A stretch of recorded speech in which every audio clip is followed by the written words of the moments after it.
Caine is a pioneer in the realm of personal growth and healing. With over 30 years of expertise as a world-renowned hypnotherapist, healer, metaphysician, and life coach, he has helped thousands of people heal everything from migraines to menopause suffering, chronic fatigue to PMS, and even cancer. His revolutionary future visioning process powerfully connects people with their ideal future so they can step out of their limitations and tap into their unlimited power to create vibrantly healthy, happy, and success-filled lives.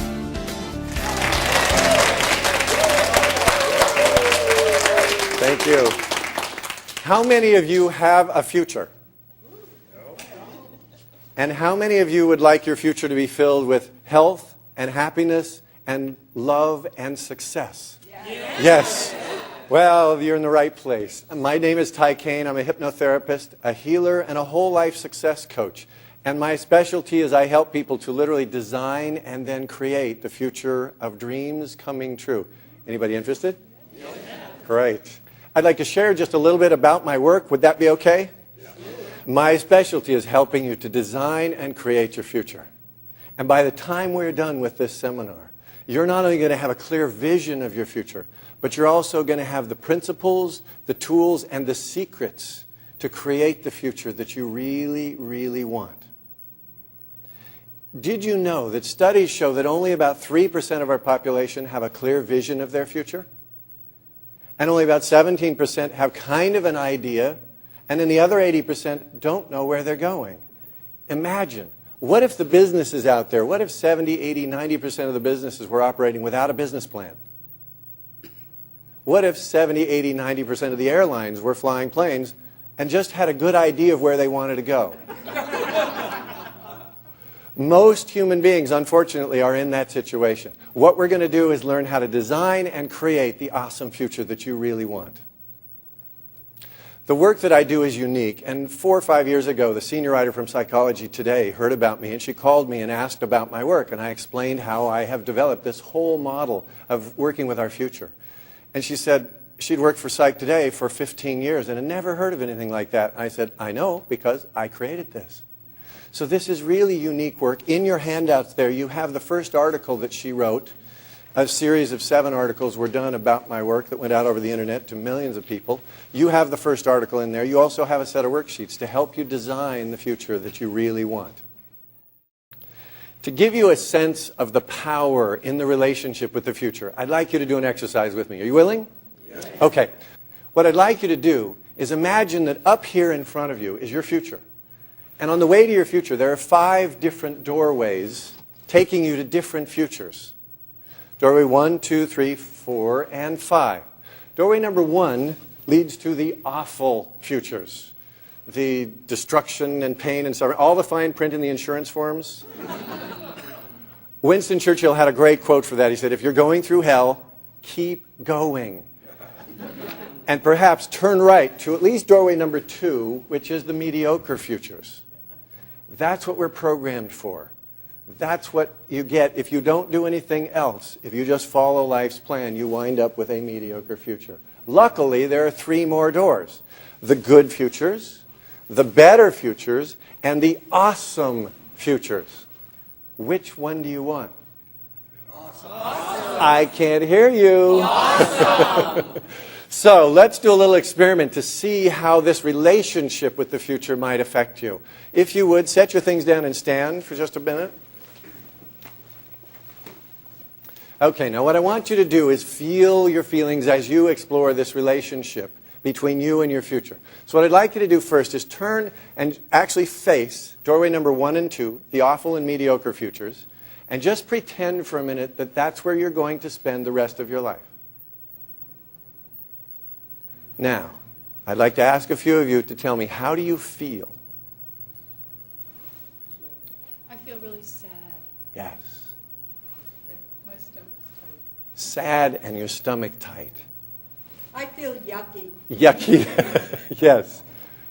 And notice that this, unfortunately, is where most people are headed without knowing it. Now, since you are powerful and you have the power to choose, make a choice to turn your attention today towards the awesome future Face the awesome future. Imagine spending the rest of your life there. And now notice, how do you feel? Light, beautiful, free. Excellent. Excellent. Yes, making a difference. Yes, and you have the power. This is your choice. And what we're going to work on is designing and then creating this awesome future so that you spend the rest of your life there. Anybody interested? Yes. As you know, I'm a hypnotherapist and a healer and a life success coach, which gives me a broad range of understanding of how human beings work. One of the things that I've discovered is almost all illnesses are related to this discomfort that you feel if you're not excited about your future. An example of that, about 5 years ago, a woman named Laura called me from Canada. Her voice was virtually flat. There was no life in her voice at all. And I asked her why and what her situation was. She said for over 2 years, she had been suffering with 10 to 15 panic attacks every single night. That was on the end of various health problems and anxiety issues culminating in these panic attacks. So I explained to her a little bit about what I do, working with the future. And I said, Laura, tell me a little bit about your future. And she had really listened carefully, and she was desperate because she tried everything from medical doctors and medicine. She tried alternative health care practitioners of every kind. She'd done the visualization and the self-hypnosis stuff. Nothing had made any difference at all. And I said, I think I know why. Tell me about your future. She goes, let me see. I'm 28. I live in Canada, and I hate cold weather. My boyfriend is in Los Angeles, which is 2,500 miles away, and that's the closest I've ever had a relationship. And my health and my whole attitude is, oh, did I mention that I live in Canada and I hate cold weather? So over a period of years, her whole life and her outlook had deteriorated. So I said, how old are you, Laura? She goes, 28. I said, how long do you think you might live? She says, well, my family lives pretty long, in their 80s, 90s. And I said, so do the math. How many years are in front of you? She figured out probably 50, 60 years. I said, Laura, let me tell you something. There's nothing wrong with you. If someone came to me and said, you've got 50 or 60 years of living in an environment where you're not happy, love 2,500 miles away, and deteriorating physical condition, I would be freaking out, I'd be panicking, and I'd be proud of myself for having enough sense to panic. She said, oh my God, that's the first time anyone has told me that there's something sane about me. Everyone else has put a label on it, told me I have a panic disorder. I said, no, you don't have a panic disorder. You have a future disorder. So I told her a little bit. We started to work on her future, what it could look like. She was really excited, but didn't know if she wanted to commit the time and money to do the work. So I said, okay, I'll be around. Just let me know. So she said, I'll think about it, and I will call you back. So click, hangs up. 6 days later, she calls me back. She says, okay, I'm ready. I want to do that first session. I want to get going on this. I said, okay, why? What happened? She said, since we talked, which was only about a 30, 40-minute conversation, she said, I have not had a single panic attack. 0. And what's even more incredible than that is I'm no longer afraid of my panic attacks. That was the key point. We did the session. Not only did her panic attacks never come back, that was 6 or 7 years ago, they've never come back, but also her food allergies disappeared after the first session. I didn't even know she had food allergies because her list of symptoms was so long that it went beyond one page, and that was on the second page. The food allergies disappeared. Everything in her life changed. And the great part was, 2 months later, her boss came to her at work and said, we want to give you a promotion, but it's going to involve moving. And we have 2 choices, California or Florida. So you literally can create your future and create magic in the process. The great thing about my work is I get to help people create wonderful futures. I help individuals and organizations to design and manifest their dreams come true. The future visioning work that I have designed is literally an empowered psychology that teaches people to tap their own power to create the life that they really want. And it works. Hi, this is Caine, and I'm so pleased that you've come to watch this video, because it can help you create your ideal future and heal whatever is in the way of having that future. And literally those changes, that new future can begin right now, today. Let me give you an example. I was doing a presentation at a corporation, at a corporate client in New York City a few years ago. And I was giving the seminar to a group of about 35 people in their IT department. And during the seminar, I did 2 half-day seminars for them and then worked with them individually. And during the seminar, I did that 5 doorway exercise like you just got a taste of in that video. And after I did the seminar, then the next week, I got to work with each of the people individually. So I was in the room waiting for the people to come in, and one of the first guys who came in, a wonderful guy named Dave, he walked in, and this is downtown Manhattan, New York business, but he walks over and gives me this big bear hug, and then sits down smiling and says, "I just want to thank you for changing my life." And I said, "Okay, cool. What happened?" He said, "When we did your seminar last week and you did that 5 doorway exercise," he said, "that has completely changed my life. When I stood up and I looked at and felt the dark future in front of me, it was so real. Though the heaviness, the tightness in my breathing, was so real and so familiar to 55 years worth of familiar to me because I'm 55 years old."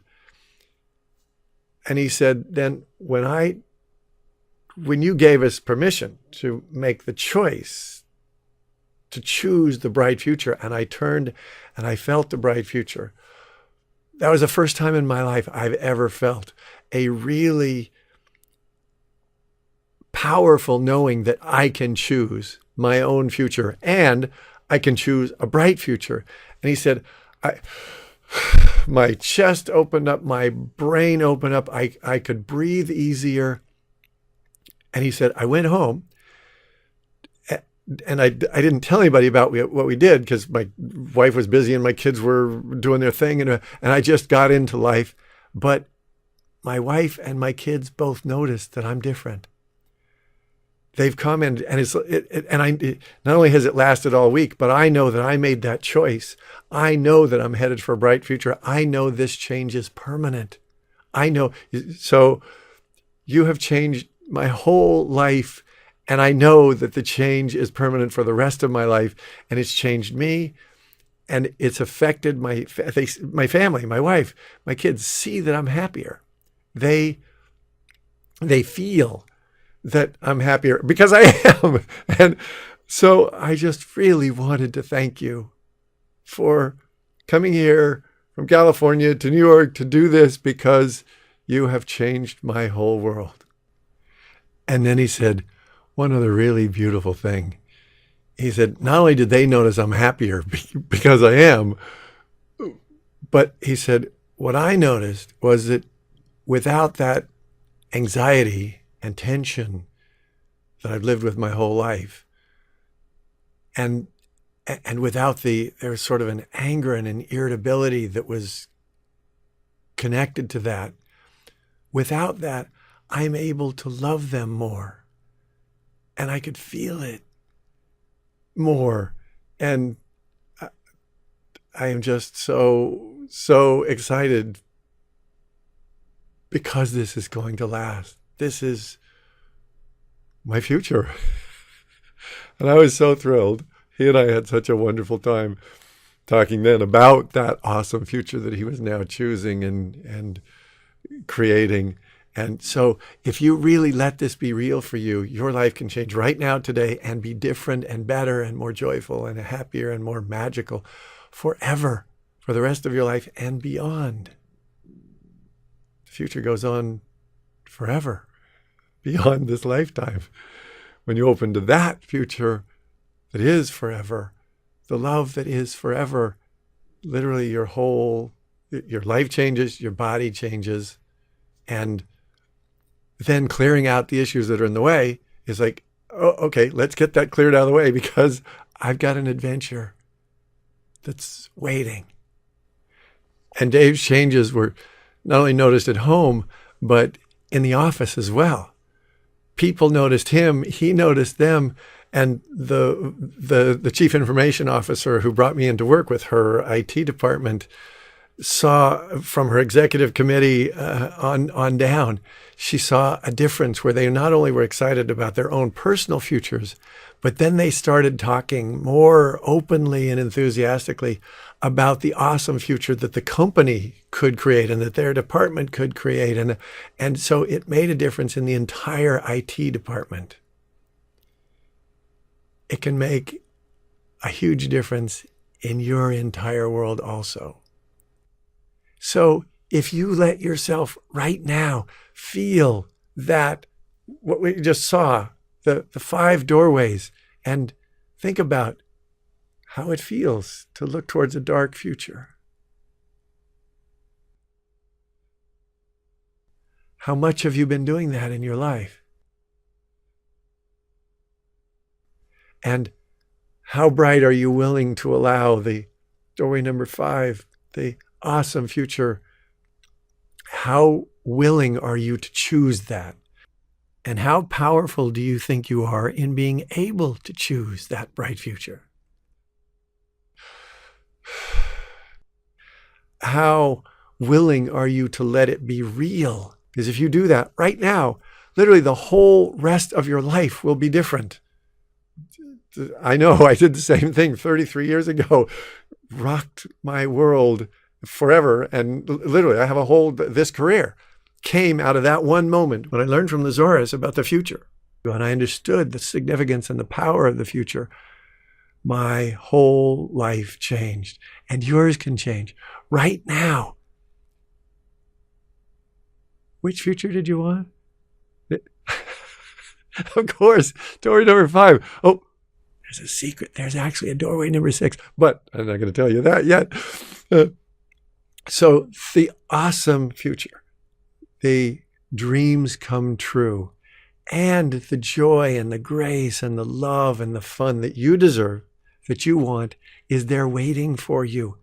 And when you know that, so there are 3 gifts that I want to give you. The first one, I want to give you the concept, the principle that comes from metaphysics and from quantum physics that makes this future relationship so profound, so significant, so powerful. And so I'm going to give you the concept. The second gift, I want to tell you a little bit more about Laura and her story, because if you understand some of the specifics about the things that she changed, the realization she had, the way, then whatever issues you're dealing with, you can heal more easily, more gracefully, and more quickly, because if you understand her healing process, it will empower you to not only understand what's going on in the world, but to be able to heal and help yourself in everything that you do. Everything. It affects the future, and your connection to it affects everything in your life. And particularly, you'll then not only be able to help yourself, but then you'll also be able to help the people around you. And one of my greatest joys is I've been able to share this with my daughter, Rachel, who's 29 now. And all through her life, she created amazing, miraculous healings and opportunities. Like when she was 11, we completely healed her PMS cramps before they ever even really got started. When she was 13, we healed her acne. And many parents would have trouble believing this.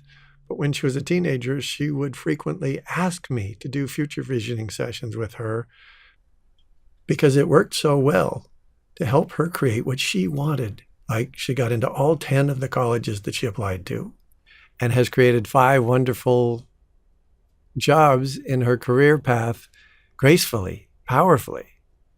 And for all of you who are parents, you know that it's just about the greatest thing in the entire world to see your kids be happy, healthy, and successful. And so I'm going to be doing a whole series of videos to show you how you can learn to work with the future so that then you can help your kids to heal, to be happier, to be healthier, and to create a bright future for the entire rest of their lives. Oh, and also how you can be friends with them in the process. And then the third gift, I want to give you the same gift I gave to Laura, which was that first conversation we had, a future visioning discovery conversation that's maybe 30, 40 minutes, something like that. It's free. It's a gift to you when time, as my time permits. I love helping. So we'll talk just like with Laura. If you want, I'll put the information down there, my phone number and email, so we can get in touch. And we can talk about your awesome future.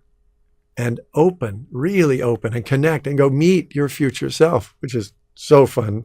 We didn't do that in the video. We'll do that individually. You get to meet your future self.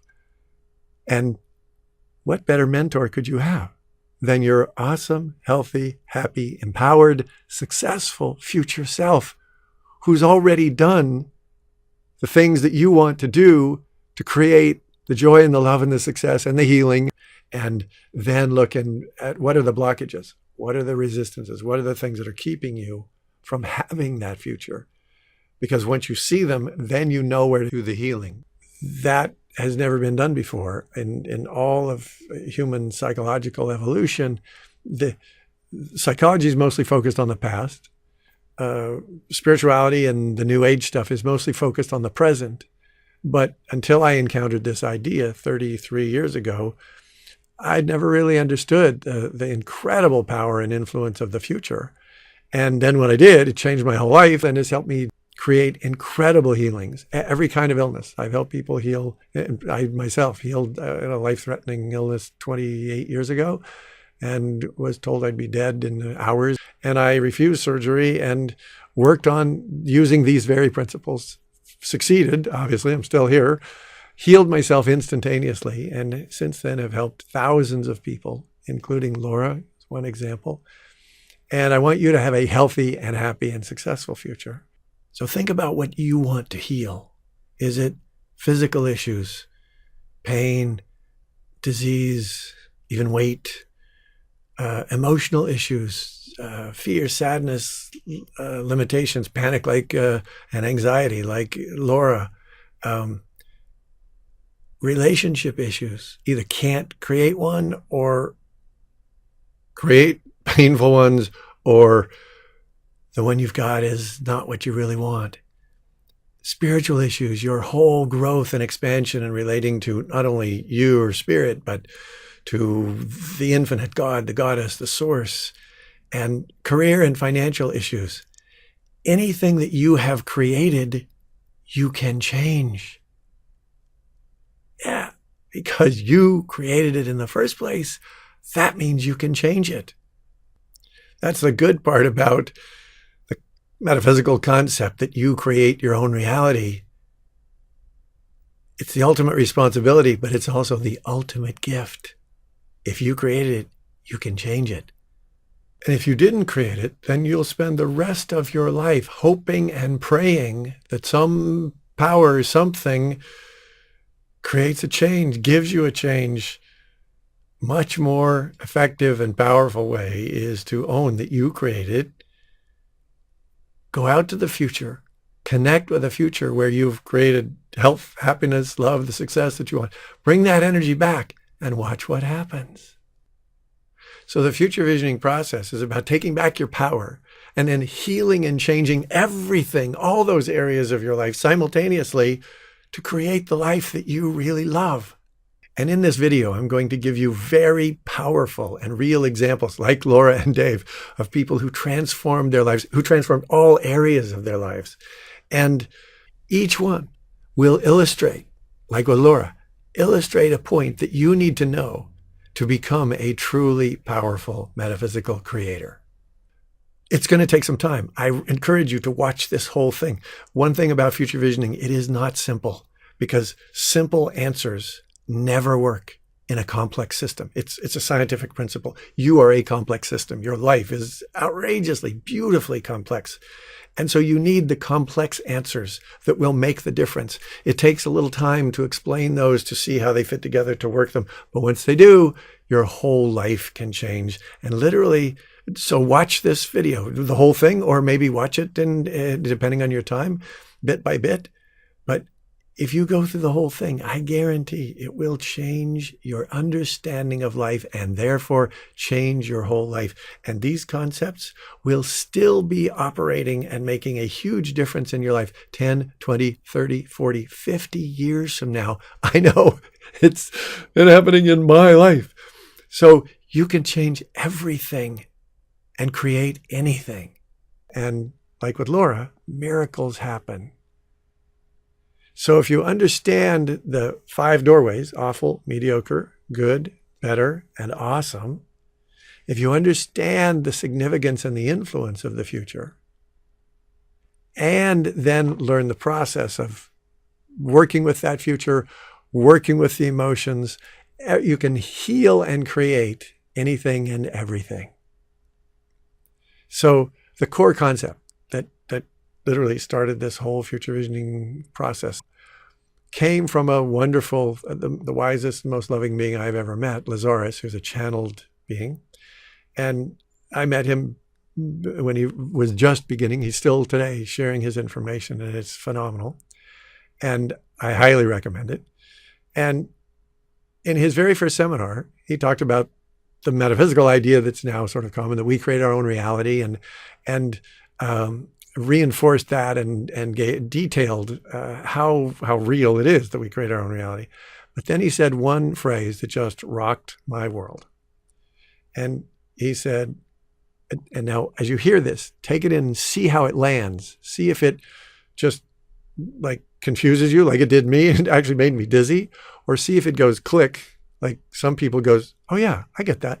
So here's the concept. And I recommend that you write this down and spend the next 30, 40, 50, 60 years exploring it, because it's amazing. So the core concept that started this whole journey is the future creates the present. Let me say that again. The future creates the present. And what happens in your brain when you hear that? What happens in your heart? But when I heard it, I literally got dizzy. I was like, oh my God, something just changed the whole paradigm that I've been living in.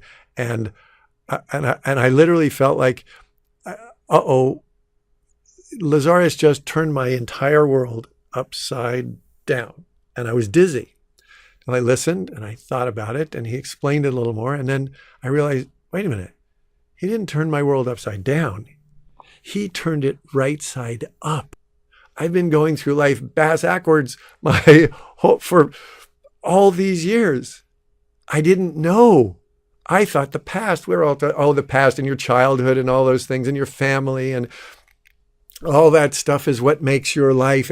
And he said, wrong. No, the future that you choose creates the present. There's the way you look at it, the future, the past, the future, the past, and the present in the middle, this moment, and this future, where you're going, directs everything that happens in your life. So as I got that, it was like, that is so cool. That is so amazing. I don't know what to do with that, but maybe I ought to work on my future a little bit or a lot. So that's what we're going to do. I'm going to help you not only understand, because when you understand that concept, then everybody like goal setting or New Year's resolutions or whatever, the stuff that we've done, visioning, things like that. A lot of people do that. But if you don't understand the concept underneath it, it's kind of a wish and a hope and a prayer. And sometimes it works and frequently it doesn't. But when you get how real it is and give it a little more significance and pay a little more attention to it, it will change your life. And then, like Dave, who is in the company in New York, as you change, it'll influence and open up possibilities for the people you love, the people around you, whether that's your wife, your husband, your kids, your family, your friends, the people you work with, if you have clients.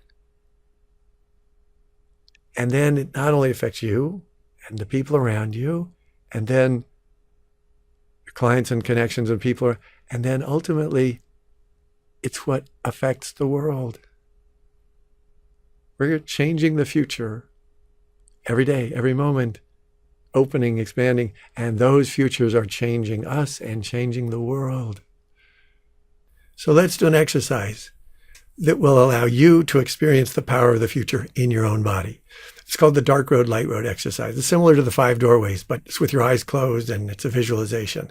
So 2 easy visualizations. The first one is a dark road. So let your eyes close and imagine that you're driving on a dark road.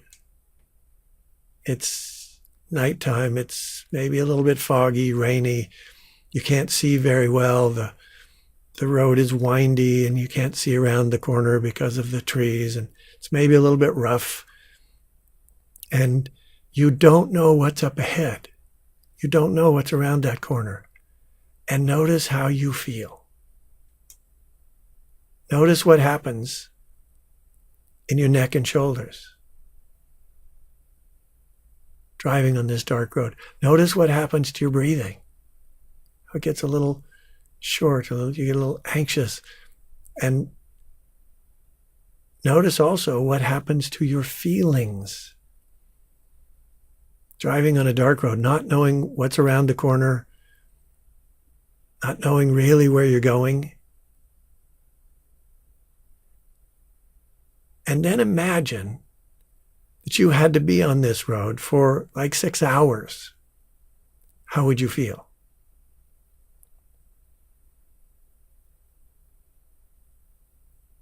What if you had to be on this road for 6 months? How would you feel?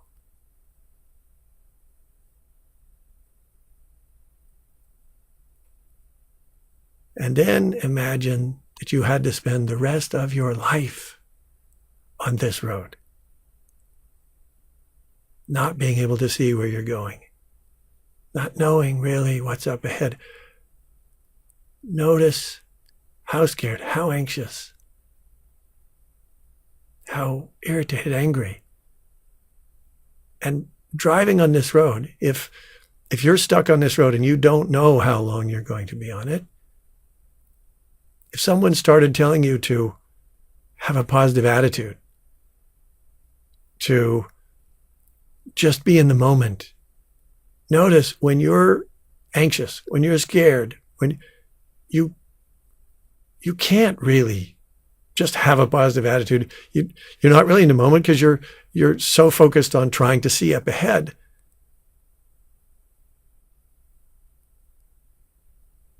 And notice, as you feel this anxiety, this tension, how familiar is that? How much of your life have you been on this road? And if you have, which most people have, if you haven't, think about how many people around you are on this kind of a dark road headed into a future that they can't see very well.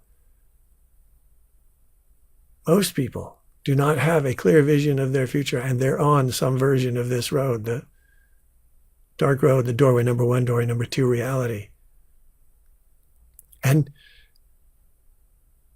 notice also what happens to your emotions as you consider the possibility of having to be on this forever.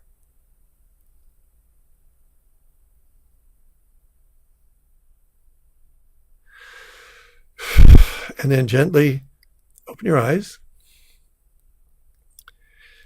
Shake that off. Take a breath. Notice how it's a little clingy. Did you notice how the anxiety, the tension is familiar? So now, this time, when you close your eyes, and imagine you're on a beautiful, bright, wide open road. The country that you're traveling through is spectacular. It's beautiful. There's no traffic. There's ease that you can drive as fast as you want.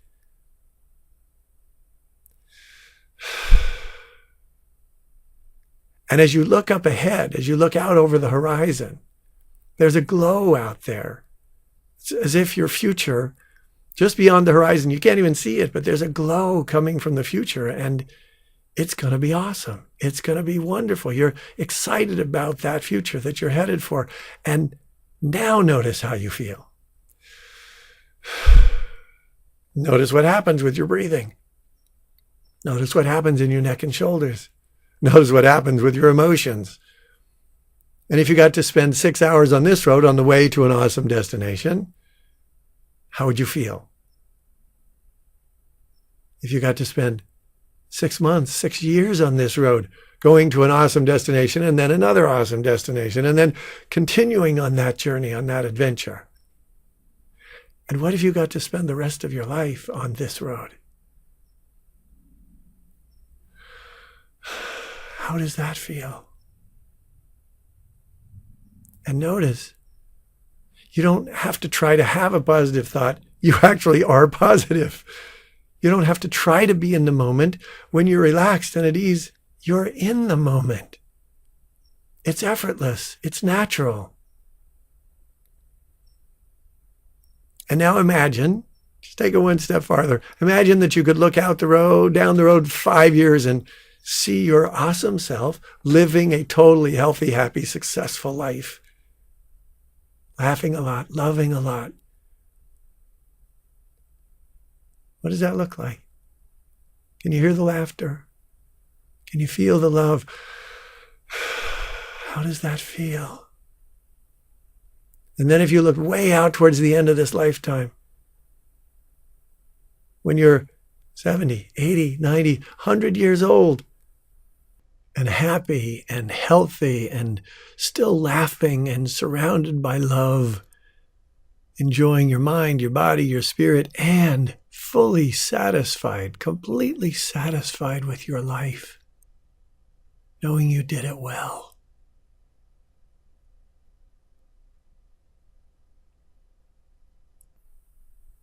What is that wise old you like? What's their smile like? What's the sparkle in their eye like? And if you were to step into their reality and let them embrace you, how would that feel? To just see them smiling at you or to actually embrace?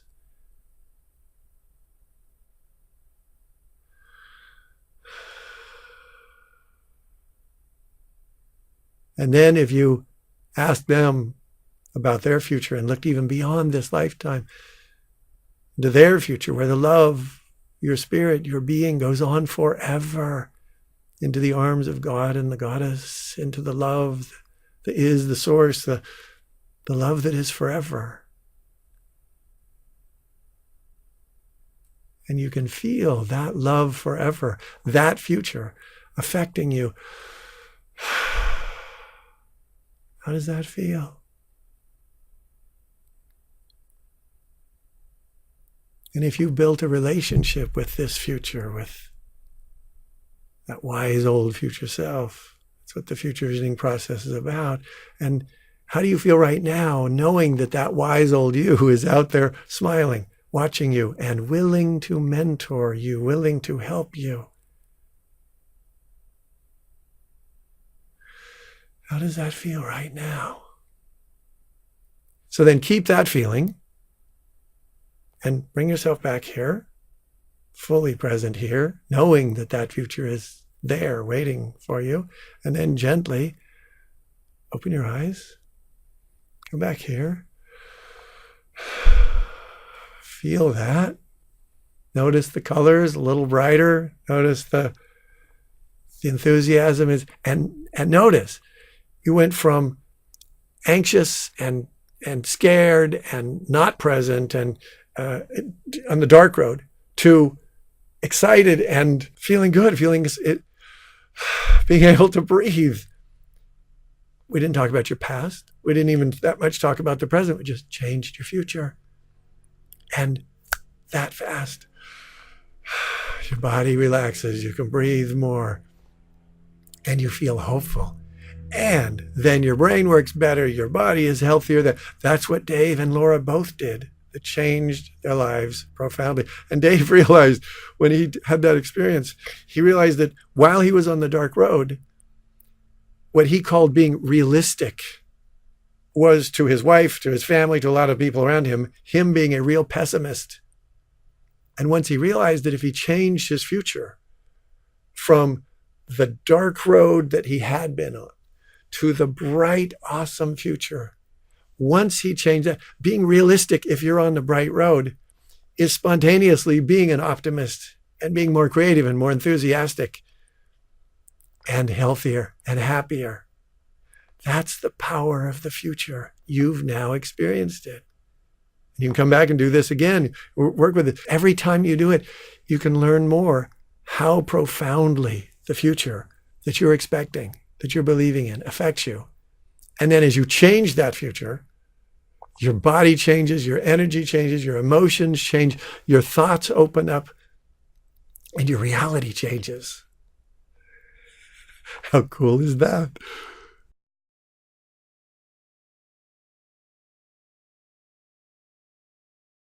So that's the foundation idea. I want you to understand, play with that, explore it, think about it.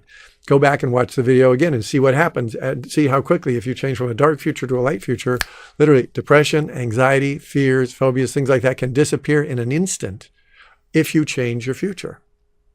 You can spend years in therapy processing your past, and you may or may not get some change. But you change your future, and instantaneously you can change the way you feel and actually change your life. And one of the reasons that this works, I'm going to give you a secret now. One of the reasons that this works is because it enhances automatically your self-love. We all know that we should love ourselves more. We've heard that from every guru, every seminar, every book. And yet, how many people really understand how or are able to do that? Not that many. But one of the things that happens automatically when you create an awesome future and you see yourself living a healthy, graceful, easy, fulfilling, successful life, guess what? That future self loves themselves. Themselves. I don't know. You get the idea. That future loves themselves more than you do. So just by connecting, you can start to feel and see and imagine and almost taste what self-love is like. Another secret, that future self is powerful. They've loved themselves, forgiven themselves, and they've owned their power. That's how they manifest the wonderful reality, the awesome reality, the door number 5 world that they're living in. They manifested that, and they know they did it. So they have self-love, they have forgiveness, which we'll talk about in other times, and they know their power. So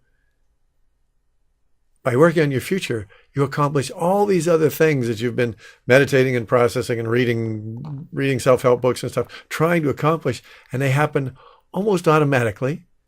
Not only do they happen almost automatically, but it's fun to do it.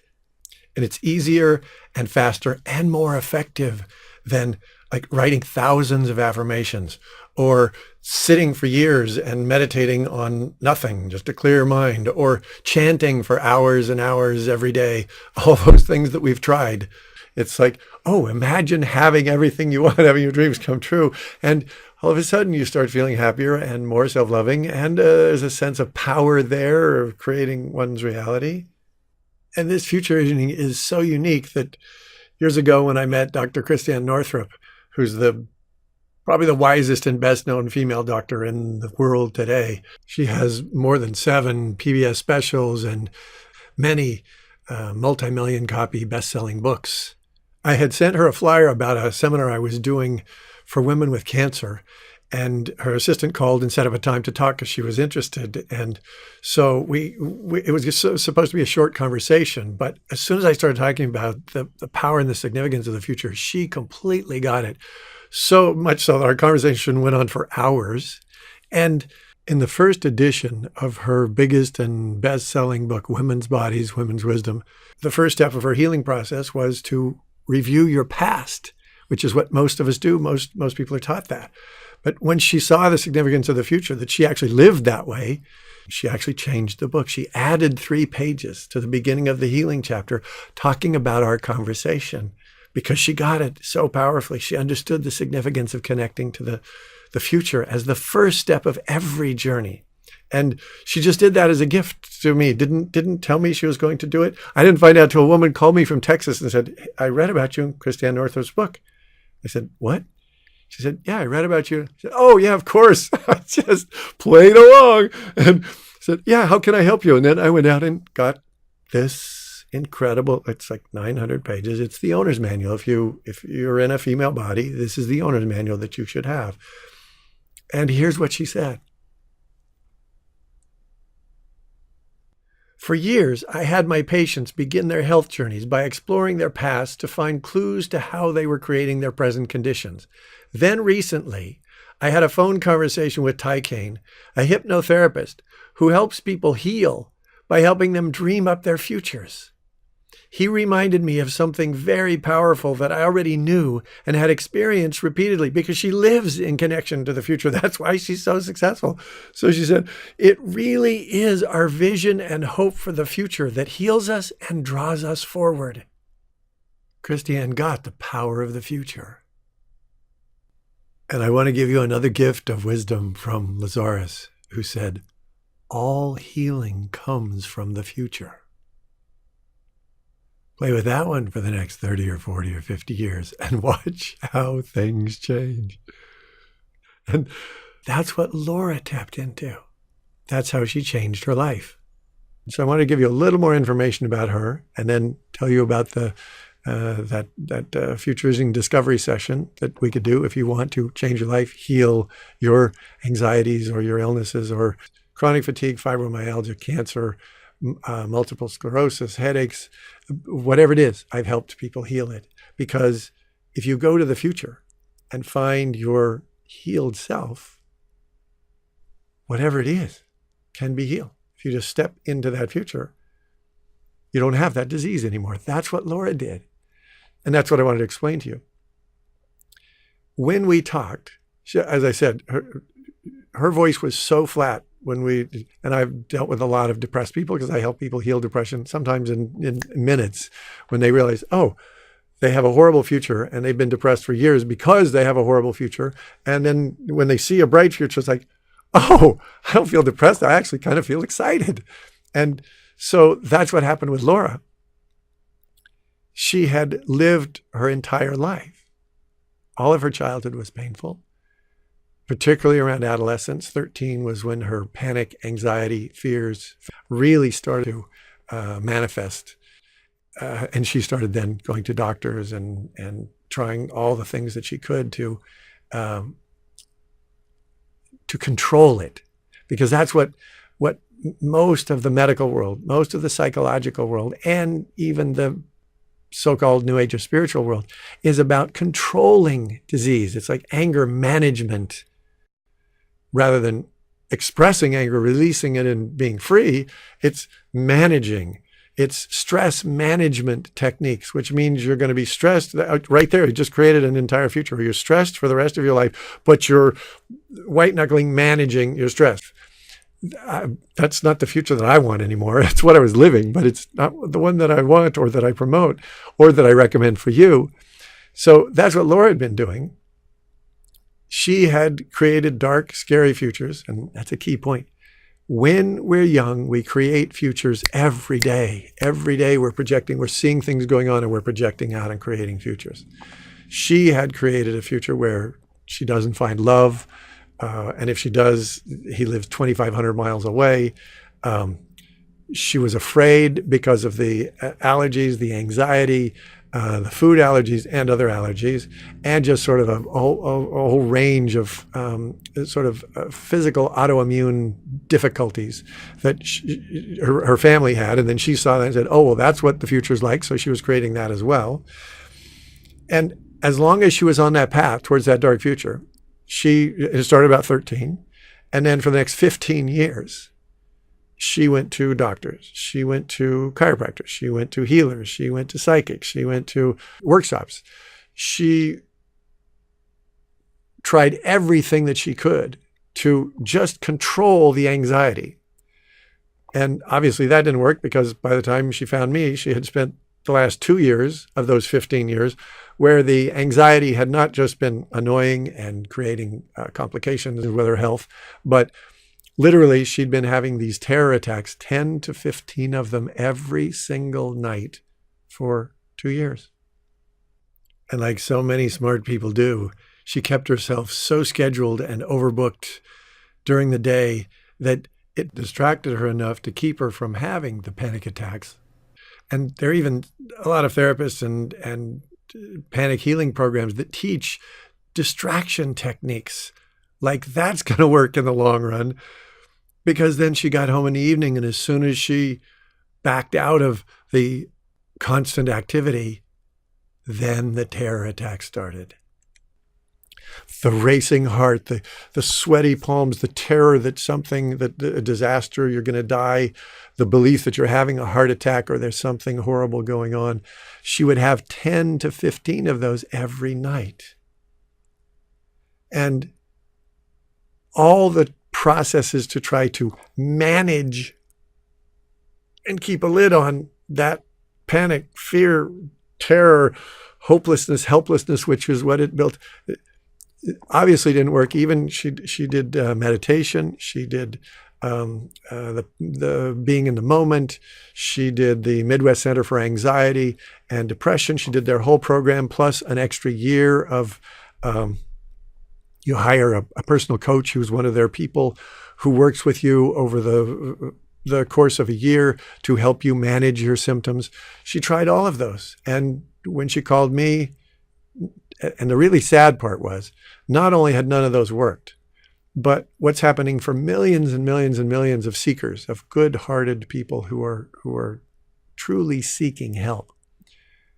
What's happening now that is just an epidemic, and it's a tragedy, is that all this, and I was one of them, I was seeking all until I found Lazaris and the future and metaphysics. I was seeking something that really makes sense and works. She had been searching, tried everything, 15 years worth of trying to help herself heal. And obviously nothing had worked. It had gotten worse. So what happens there is, not only do you get hopeless and angry and depressed because the problems you've got are not healing, which means the future is going to be even worse.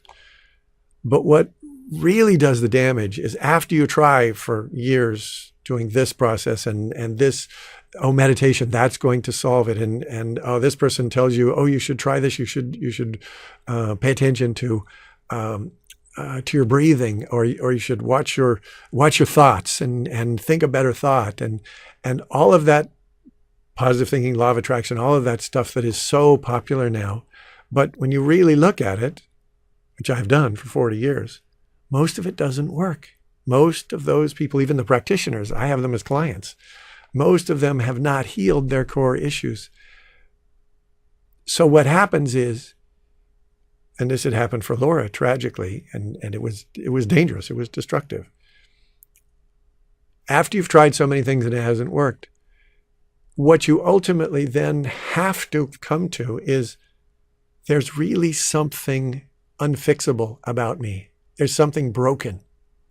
I am so damaged that even with all these things, all these seminars, all this stuff that all these other people said has changed their life, and there must be something wrong with me.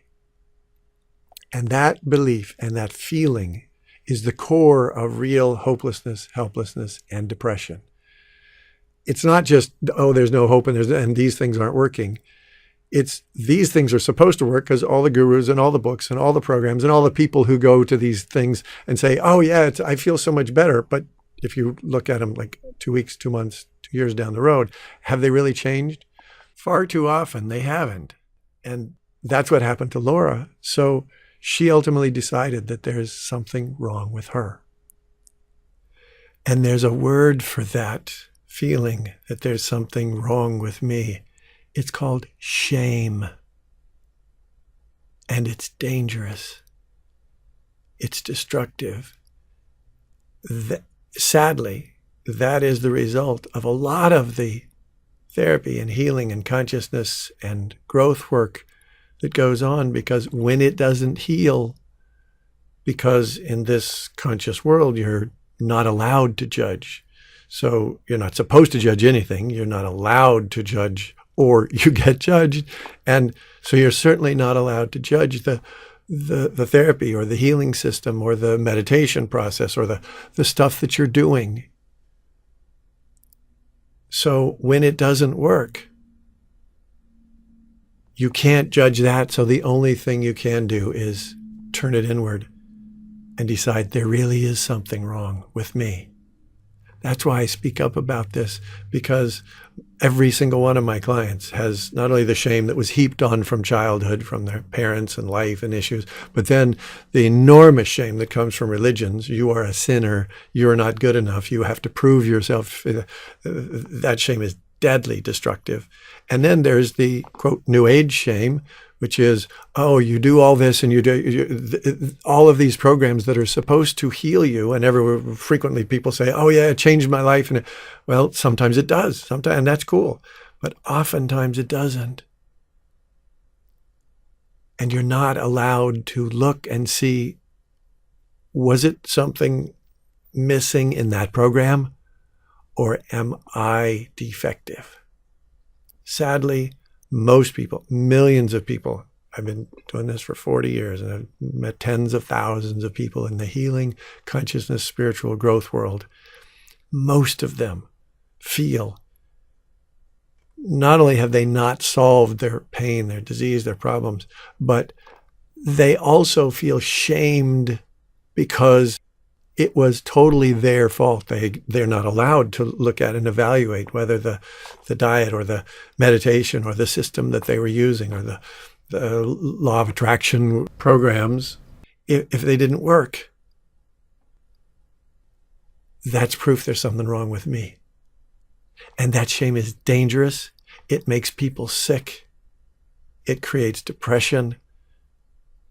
It was destroying Laura. So think about you and your journey. How many things have you tried? How many healing regimens? How many years in therapy? How many doctors? How many self-help books, seminars, programs? And how often have they fallen short? And what did you do? Internally, emotionally, automatically, what do you do when it doesn't work? And it seems so many others say that it's working, or the promotion says this will heal you. What have you done with that experience? How much shame have you been carrying?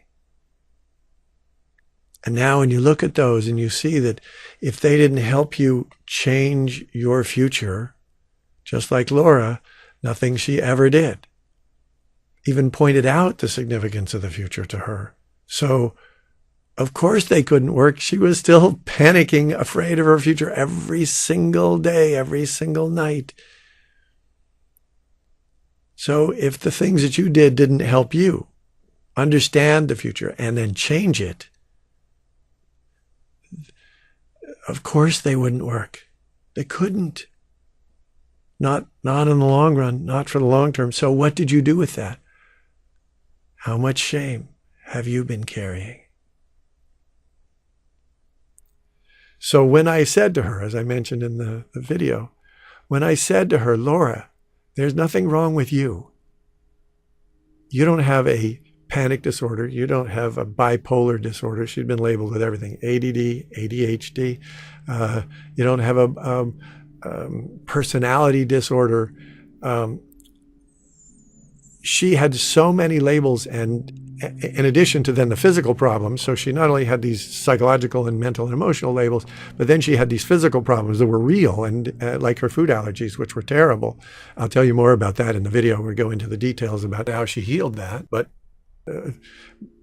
after 2 years of having her doctor remove the things that she was allergic to, she could only eat 4 foods: water, lemons, apples, and a protein drink. That's what she was living on for the last 2 months before she called me. She couldn't eat anything else because it would give her stomach aches and nausea. And so she was living on 4 foods and hopeless about that as well. So when I said to her, Laura, there's nothing wrong with you. Your panic, anxiety, your fear is a totally healthy and normal response to a terrifying, unfulfilling, painful future. You, like I said, if I had your future, I would be panicking, and I'd be proud of myself for being smart enough to panic. So what I discovered, and here's another concept that just, it summed up what I had discovered after all the years I spent. I traveled the world. I studied every form of healing, every form of consciousness I could find. Then when I found the future, it was, oh my God, this is the reason that those other things can't work. And so the phrase that I came up with as I looked at that is, if you're not consciously working on your future, everything else you do is equivalent to rearranging the deck chairs on the Titanic. If you don't change your future, it doesn't matter how many meditations you do, how much positive thinking you do, how many mindfulness practices you perform, how many pills you take, how many health foods you eat. It doesn't matter what you do. If you're riding on the Titanic and you're headed for an iceberg and you know that you're going to sink, nothing else matters. Everything else is rearranging deck chairs until you change the course of the ship, which is what I did with Laura. And she got it. She was so willing and quick study. But I said, your problem is not you. It's not your emotions. It's not your panic disorder. It's not a brain dysfunction.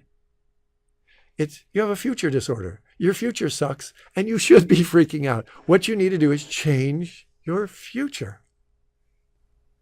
And she did.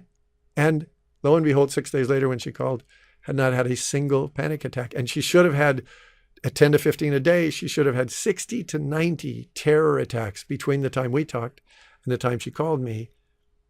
And she'd had 0, not 1. And that phrase that I shared with you, that I was so proud of her, so pleased.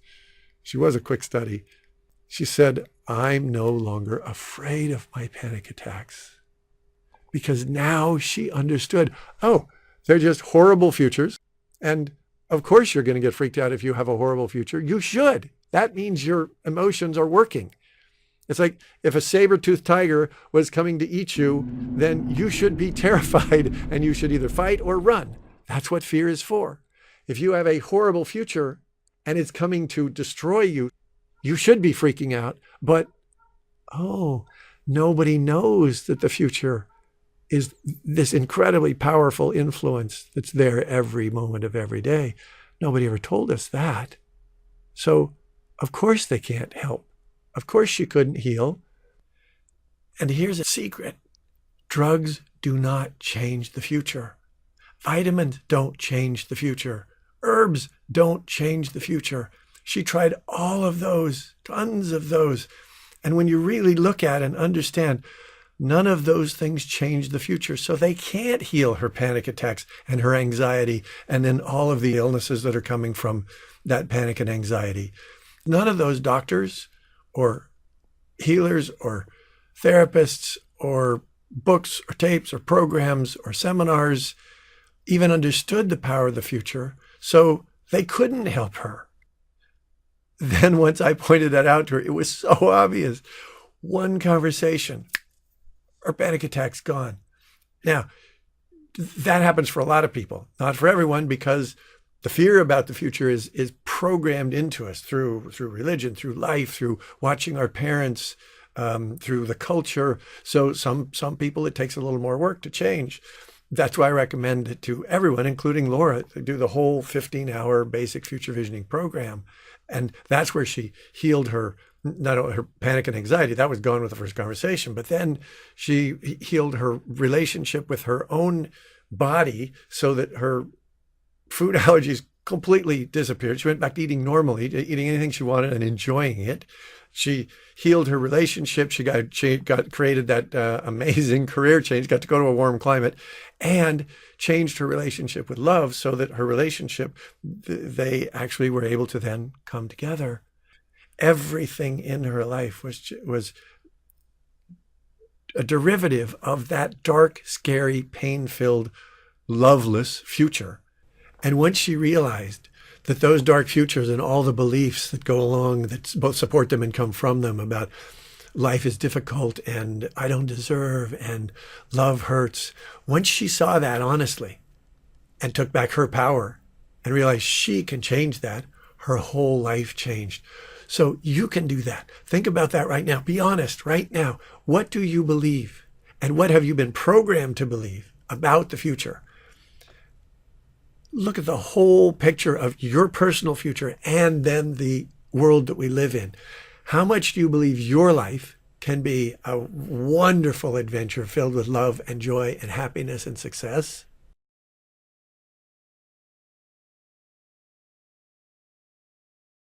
And how much struggle, suffering, and pain do you believe that you have to have personally? And then when you look at the picture of the world that we've been programmed to believe in, how much do you believe that struggling and suffering is just a part of being in this world? And this programming starts literally before we're born. A lot of my clients have gone back and felt their mother's fear while they were in the womb. And then they arrive and find out life is as tough, as challenging, sometimes worse, rarely better than what they even believed. And then we go through the challenges of childhood, adolescence, and all of and the futures get reinforced and the struggles get supported. And we don't know that the problems, that's why the phrase, it came out of the blue, because we don't know to look at the future. The problems are coming. If you look that way, you can see them in advance. So really think about that. What future have you been programmed to believe? And then what do you believe? And look at what we're taught, that the world itself is at risk, and we're constantly threatened by the economy. That could be a disaster. Our kids may not have lives as abundant as we do, we're being told. The terrorists and the North Korean nukes, and what if war destroys the world as we know it? And what if global warming? And the coast flood and all of that we're constantly programmed to be afraid of. And then the even more core ones, that you're going to get old and that you have to get sick. You don't. But when you believe you do, you do. And then the most dangerous and toxic belief of all that affects every day and poisons the future is the core belief that everyone absorbs, is that we were put here by God and then we're being tested. That's not only toxic because it's in the future, like global warming, which could be a disaster, but the tragedy of being tested by God is that it's already happening every day all over the world. It's been happening for thousands of years. And as long as you believe in it, it continues to happen. And then it poisons the future, because not only do you get tested, and then when God decides to take you, he kills you with some horrible disease, often cancer, heart disease, diabetes, whatever. And then you get judged. You don't even escape the future in this life. It's the threat is there in the afterlife. And I've never met anybody who is so perfect that they are completely confident about that judgment day. and it's poisonous. It's also not true. But as long as you believe that, look at the terror that you, your children, your family, your friends are living with every single day for the rest of their lives. And when you see that the unique aspect of terror is that it's different than other kinds of violence, it's different than attack, a robbery, a murder, even being killed in a war. What terror works with is it poisons the future. That's where its power comes from. That's where its uniqueness comes from. And when you understand that and see how it happens in so many different avenues, then you can change it. Then you can heal it by taking back your future and creating a whole new relationship with God and the goddess, and with a bright future.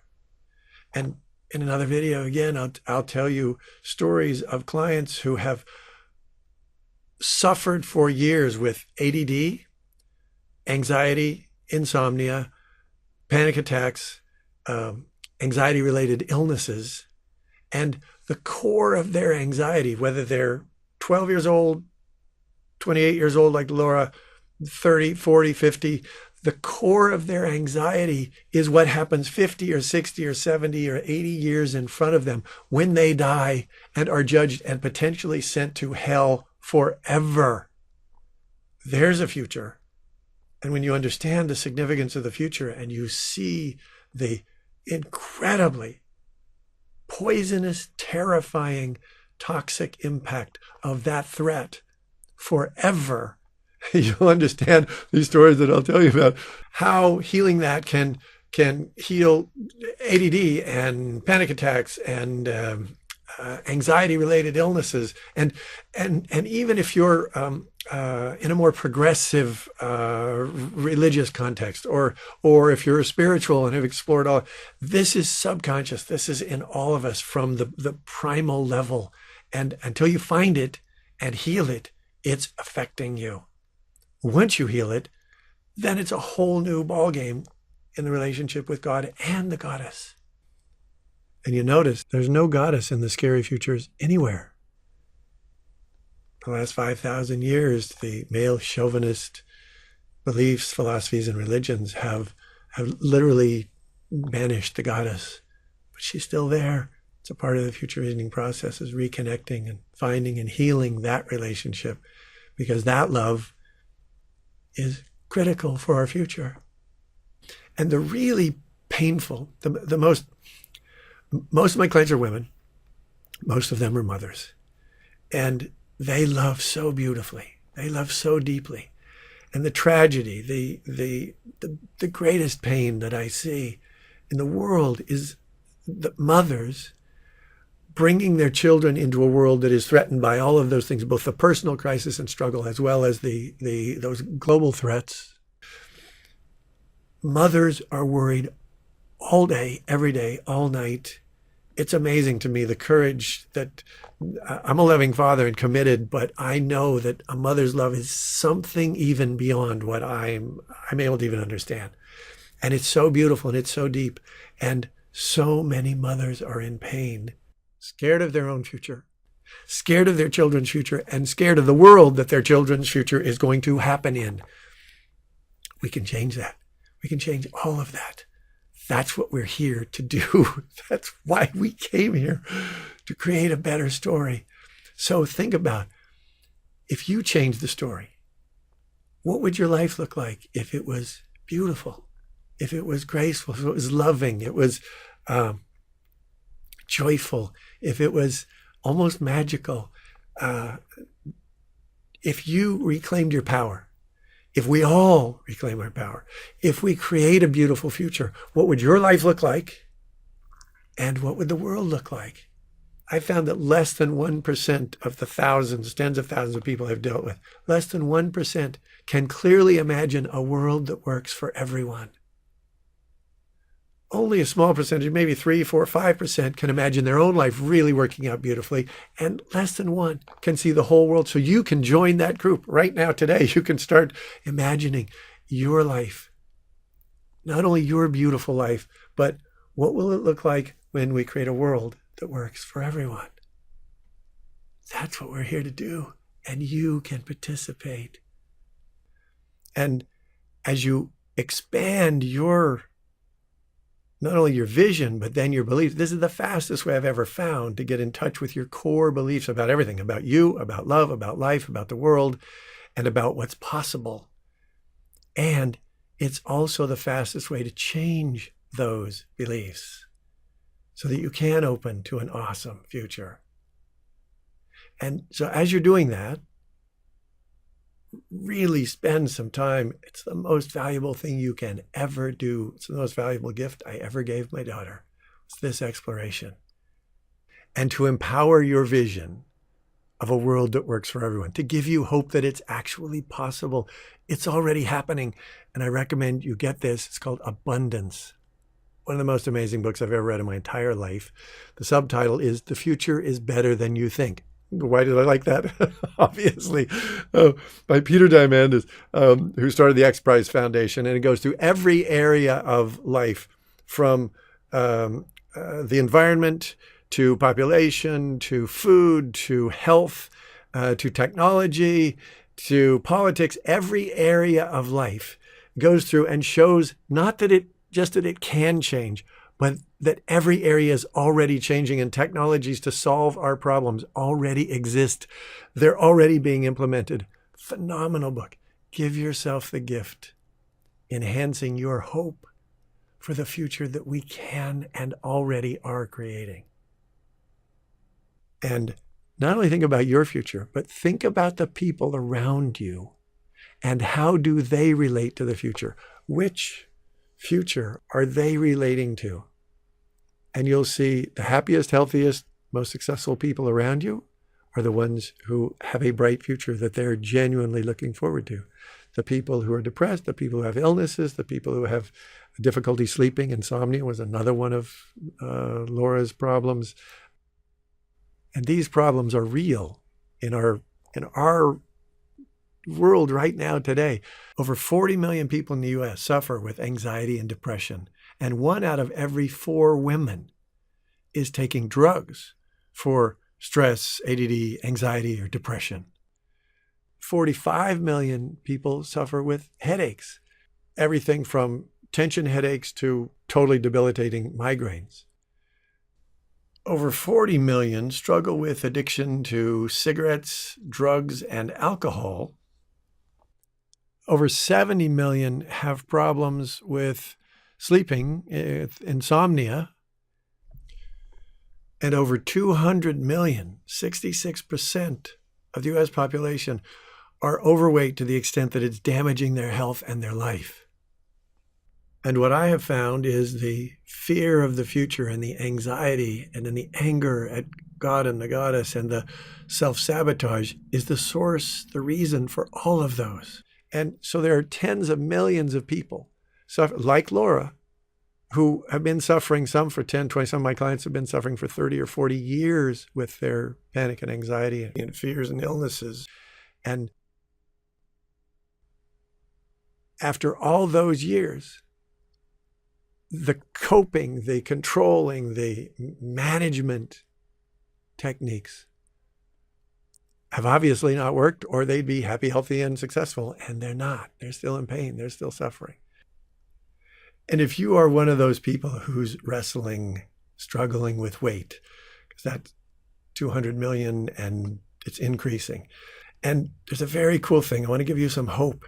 There's a very profound and powerful aspect of future visioning, which is when you work on your future, you can often, most of my clients lose weight easily, gracefully, because the anxiety, almost everyone now knows that overeating is caused by emotions. It's emotional eating. And it's caused by stress, anxiety. And what stress really is a label that covers up the fear of the future, the fear of the pain or the loneliness or the anxiety or the struggle or the failure. And since no one understands the future, the stress, as I said earlier, trying to manage it is what most people do rather than relieving it. If you change your future, you actually heal the stress and it goes away. So my clients in dealing with weight, we don't focus on the weight. We focus on working with the future. And by creating a beautiful future where they're excited about life and looking forward to being happy and happier and healthy and enjoying not only their life, but their family and friends. And by actually healing the anxiety, the fear, the quote, stress, the self-love that people develop by getting in touch with a bright future, that self-love then turns into eating the right foods, into taking care, actually wanting to exercise and be health conscious and enjoy life. That happens almost as a side effect of the future visioning process, rather than, as everyone knows, 95% of diets fail. When you focus just on trying to lose the weight, but you don't deal with the future, you don't deal with the stress, you don't deal with the anxiety, you don't deal with the fear, the depression, those kind of things, you don't heal any of the past, well, of course the diet isn't going to work. There's a reason that you're trying to soothe yourself with food. And if you eliminate the stress and the anxiety, if you actually create a sense of hope and enthusiasm towards the future, all of a sudden, not only does your body heal, like Laura, heal major issues that are going on that can go away, but then you actually feel enthusiastic and energetic, and then the weight comes off easily. As I mentioned, I'm from Utah, Montana, and I love Montana. And I grew up there water skiing on we have a cabin on a lake in the woods. And on a mountain lake, you don't get smooth water very often because there are winds that blow through the mountains all the time.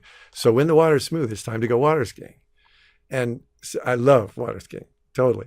So when the water got smooth, it was like, let's go water skiing. And then if there was something wrong with the boat, something wrong with the motor, it's not running right, I didn't try to have a positive attitude. I didn't try to smooth it over with some rationalization that it's better that we don't go water skiing right now. Obviously, God wants I said, no, let's fix the boat. So we'd get in there, figure out, oh, it's a bad spark plug wire. Okay, replace the wire and go skiing. That was the attitude that I came to the metaphysical, spiritual consciousness world with. And after traveling to Nepal in 1974 and opening to spirituality and personal growth and all of that, I moved to LA because that's where the metaphysical and spiritual world was just exploding, LA and San Francisco. And I got involved in a film production company that I created with a partner. But mostly I was here because every evening, every weekend, there were healing workshops and meditation retreats and consciousness exploration practices and workshops and all that. So I just loved it. Just jumped in and was right in the middle of the kid in a candy store. And it was awesome. And I learned and explored and I had so much fun. And I met wonderful people, so many great people. And yet a number of those people, a lot of them were in pain, trying to heal, trying to grow, trying to heal ourselves and become more of who we could be. And I noticed as I would talk, like one woman, I remember talking to her specifically, and she was in pain, physical pain. She had fibromyalgia, she said.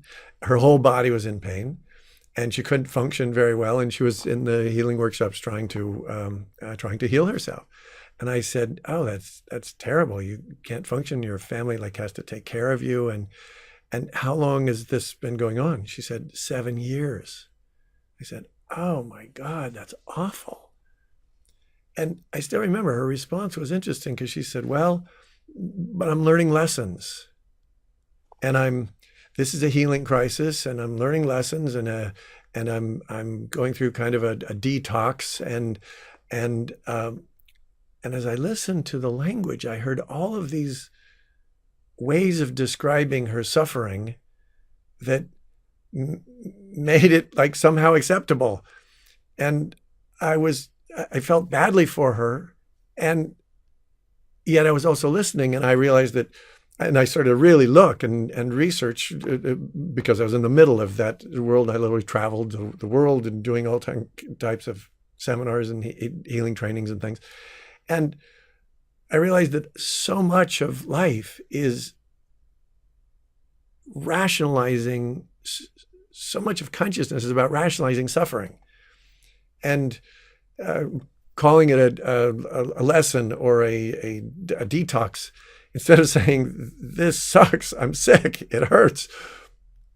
And I realized that the religious world is literally based on suffering and how much you learn by suffering and trying to struggle and prove yourself. The growth world, the healing world, had all of these concepts about what's going on in your lessons and in your learning that is somehow good for you, and the psychological world is mostly coping techniques. Okay, that was a good baby step. Yeah, now you feel a little better, and I realized I'm not willing to accept that. That's not what I'm about. So this woman, I felt badly for her, and then I thought about myself, and I realized that I've always been an adventurer. I traveled the world, and I flew airplanes right side up and upside down, and jumped out of airplanes and jumped off a 15-story tall bungee tower. And I raced sailboats and rode motorcycles. And I went through all kinds of challenges too. I had a dear friend die. I broke 2 ribs while I crashed water skiing once. And I can tell you the truth, it hurts when you laugh. And there's nothing you can do but try not to laugh. And so I had been through all these things. I'd wounded myself more times than I wish to remember, both physically and emotionally, and relationship challenges and pain. And I'd been through plenty of pain. And the lesson I learned from pain is, it hurts, don't do it. That's the most important lesson from pain. And here were all of these systems that literally rationalized and made pain into a good thing. And I was like, nope, that's not what I'm interested in doing. So my whole drive through the process of creating future visioning was figure out a way to heal it as quickly as possible and get on with the fun, because that's what we're supposed to be doing here. And when I met Lazaris, and he said, the primary reason for coming to the human realm is to have fun, to learn to create your reality so that you can create fun. That's what gods and goddesses would do. And we are spiritual beings, not human beings. That's what we came here to do, is to really enjoy and explore and love. And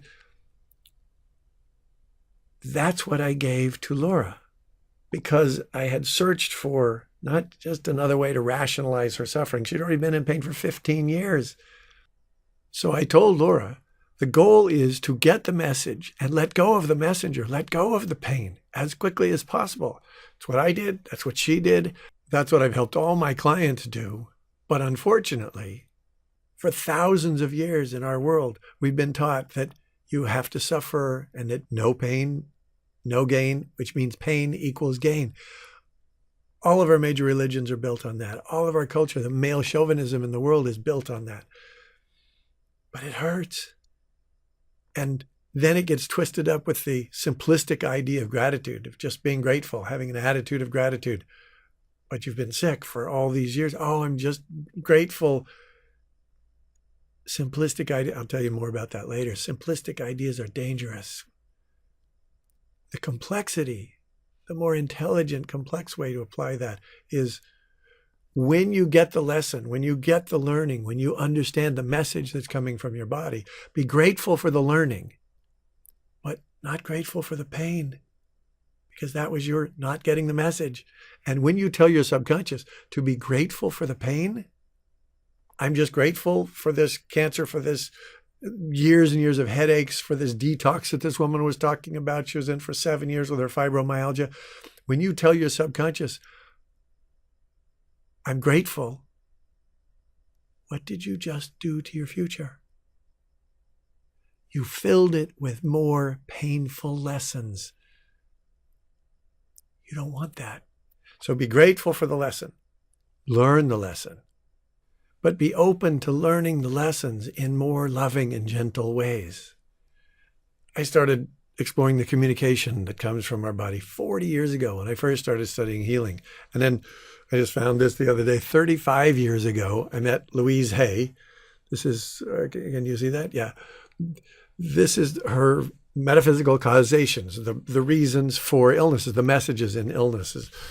It's 12 pages. It's in her books now. It's like 100 pages of this stuff. This was 35 years ago. It's like printed up and then stapled together. And learning the general idea of what this illness is about, what is the message, that's helpful. But what you really need to do is learn to communicate with your body, to go in and understand, what does your body tell you with this particular symptom, this particular illness, this particular feeling. So our bodies are communicating to us all the time. And as you learn to communicate with your body, it can literally be your best friend. There's a technique built into the future visioning process called communicating with your symptoms, where you get to communicate with your own body, with your own symptoms, and listen and learn and then become them and communicate with yourself and get the message quickly. And usually within about 20 minutes, almost anything, you can get the message. It doesn't take years. It shouldn't take years. We're supposed to be, Lazaris did a beautiful article, if you want, I can send it to you, called Growing Through Joy. That's the new model. That's the goddess coming into our universe, into our world, into our lives. The divine feminine, growing through joy rather than growing through pain. It's more fun to grow through joy. And another fundamental principle of future visioning is that we live in a totally abundant and loving universe. And it's there for us as individuals and for us as couples. And I've worked with lots of couples and created phenomenal results, because here's another secret. Any long-term relationship, friendship, business partnership, marriage, any long-term relationship is at its essence an agreement to share your future with that other being, that other person.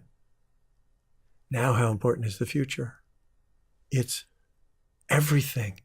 It's crucial. So I've helped so many couples create amazing transformations, sometimes after 20 or 30 or 40 years working on their relationship, because they never looked at the future. They didn't realize how real it is, how important. And usually most couples, one partner is seeing kind of a dark future and the other one is seeing a brighter future. And they're literally headed for two separate destinations. So until they resolve that and get headed for the same awesome destination, they can't have harmony. They have to be feeling conflict all the time. So, I'm just finishing a book with my wonderful friend and practitioner, Valerie. It's an amazing story of her healing her whole life and particularly healing her marriage. It's an incredible story.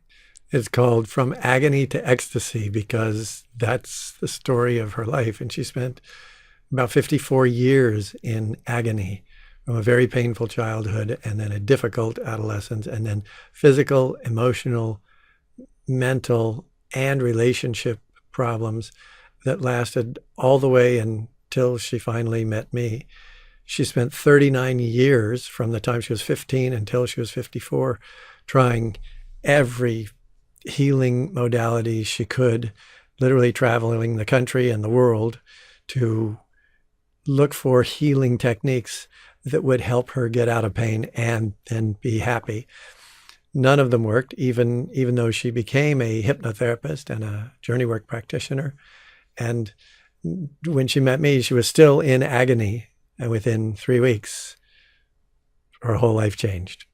She's an amazing woman. And you'll get to meet her soon, because along with her book, we're going to do some interviews to share her story so that you get to hear from her how she healed a lifetime of chronic emotional pain and anxiety, serious physical diseases, just one after the other, terrible back pain that put her in the hospital numerous times. And her marriage, she'd been through 3 or 4 difficult, painful marriages. And the one that she was in when we first talked, 15 years, she'd been in it was terrible. And when you hear her story, you will be shocked by what was going on there. I won't tell you because she'll tell you. And she completely healed all of those maladies, totally turned her marriage around so that now they love each other more than they even thought was possible. And Valerie and I will share with you how you can use the future visioning process to create a relationship if you don't have one, or to heal no matter how bad your relationship is. You'll be amazed at what you can do working with the future to heal your relationship. And she's now doing future visioning full-time with all of her clients. She doesn't do hypnotherapy or the journey work practice or any of the healing things that she did before, because future visioning is so complete and so powerful. And she's creating miracles, consistent miracles with all kinds, with virtually every kind of illness. So you're going to get to meet her and hear her story. And Valerie and Henry went through the whole future visioning process and transformed their own lives first. Then they continued to study. They continued to work with me. They've been studying with me for about 3 years. And so they are the only people who are certified, other than me, who can deliver the full, powerful future visioning process. And unfortunately, I need to let you know, because I care about you and I want you to have the healing. There are some people out there who have taken my materials, who say they're practicing future visioning, who say they're teaching future visioning, and they lack honesty, they lack integrity, because they are not authorized, they are not certified, and they are not delivering the powerful future visioning experience. Because unfortunately, I've met both some of these people who have been charged money to learn future visioning from someone else who is being dishonest. And they've come to me when they found out that I created this, and they still have their pain. They still have their emotional pain and their physical issues and their relationship problems and their lack of confidence. And they haven't gone through the process and healed themselves. And then when they turn around and try to do future visioning with someone else, it's just a watered down version. It's a nice visualization process that does not get the results. So then not only are they hurt because they're being charged money to learn something that they're not getting taught the real process, they're not getting the changes that they want. And then when they work with clients, the clients are getting a watered down version. And that's the real tragedy of this. The people who have found me after going and trying something with these other people, because they have tried so many things, like me, like Valerie, like you probably have, they've tried all these things and they didn't work. And so then when they try the watered down version of future visioning and it doesn't work, they tend to take that and dismiss it. And that could cause them to live in pain for literally the rest of their life, because unless you do the depth of the future visioning process, they won't get the results, because those practitioners, they haven't even gone through the process enough to change their own life, much less then take someone else through the process. So if you hear of anyone else doing what they call future visioning, ask them if they've trained with me. Ask them if they're certified by me. Ask them if they're still in touch, because Valerie and Henry are still in touch with me ongoingly, learning, continuing to develop. So if they're working with someone and they run into a challenge, an obstacle, something that they can't heal, something they don't know how to deal with, they can come back to me and I help them with it. And then they go and they create the miracles again. So if you run into someone out there, ask them if they're working with me. And if not, don't spend your money, and tell them that they have been taken advantage of, and tell them that if they really want to correct their karma and also learn what they're doing, they should get in touch with me, because I'm the one who created it. And there are 5 major areas that future visioning deals with that no other therapy model on the earth that I know of, and I've been doing this for 40 years, watching and exploring. And those 5 areas are: one, we've talked about working with the future. That's crucial, as I already explained. And then there's the incredibly, supremely important area of taking responsibility for your own reality. The core teaching of all metaphysics is you create your own reality. All of this is energy.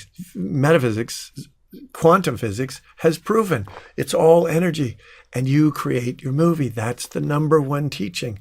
Unfortunately, though many people sort of write and speak those words, but they don't live in the truth of that, because what they ultimately teach is, well, you can't really do anything about the circumstances of your life, but you can adjust your attitude, the way you respond to the circumstances of your life. That's not what it says. It says you create the circumstances and then you create your response. And if you miss the first part, that's why most healing has a very difficult time working, because like when I was in a hospital 28 years ago, I had 3 doctors after 30 hours of excruciating pain, unbelievable pain. 3 doctors saying, you'll be dead within hours if you don't have immediate emergency surgery. We may not even be able to save you right now. And I thought about it and I said, no, I know that I'm creating this and I'm going to figure out how to heal it or die trying. And I kept looking, what am I doing to create it? Not what affirmation am I going to use? What law of attraction technique? What tapping? What am I going to do just to respond to this disease? I looked at completely the foundation. What am I doing to create it? And when I discovered that and expressed, instantaneously disappeared from the edge of death to completely healed 1 second later. You have the power to do that. We all do. We're all doing it all the time, actually.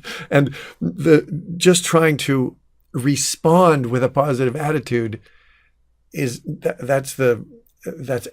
actually a form of victimhood, being a victim of what God or the Mercury is in retrograde or this disease that's happening to me, and I'm going to try to fight against the thing that's happening. Now, real healing comes from owning I'm happening to me. I'm creating it. And when you do that, then you can heal it. Anything, any issue, physical, emotional, mental, relationship, business, all areas can be changed when you are the author of your own play. The other one is dealing with emotions and going all the way into the emotions, all the way into the depth of your deepest emotions. And that can be frightening, which is why you have to go there first. And then you can take other people there. That includes actually healing your past, not just talking about your child or covering it over, releasing it or tapping it away, or it means going in and feeling and dealing and developing a relationship, healing your inner child and your inner adolescent. And you do that after you go to the future first and then go back in to heal the past. And the 4th and 5th areas are so vitally important, and virtually no one deals with them. First one is the anger at God. It's in every human being I've ever met, every client I've ever dealt with, myself and my daughter, who I thought I could protect her. No way, because it comes with the whole package of beliefs that we were put here by God. And no one is satisfied with either too short or too tall or too fat or too thin or not pretty enough or born into the wrong family or not smart enough. There's no one who's really fully satisfied. And if this was done to us, if we were put here, I've never met, I don't know if I'd say never, but virtually never met a woman who's satisfied with her body. If God gave you that body, how pissed are you? How angry? It's in everyone, and it's huge. And it then translates into I'm not good enough. It then also twists into anger, which then comes out as self-sabotage and shows up as eating disorders of all kinds, addictions, depression, and constant anxiety, illnesses, those inflammatory illnesses, the rage. All female illnesses come from this anger at God and the goddess. And it's in everyone. And then a level even beyond that is the disconnection, the feeling of abandonment, and the anger at the goddess, the divine feminine, which in our Western culture, we don't even have a goddess. So it's like it's so separate, we don't even know she exists. Dealing and healing both of those so that you have like one of my favorite quotes is, the definition of an atheist is a person with no invisible means of support. And so by healing the relationship with God and the God is the God and the goddess, then you have an invisible means of support that is forever. And that is actually our ultimate future. So that coincidentally is an enormously powerful influence and much better than being angry and disconnected.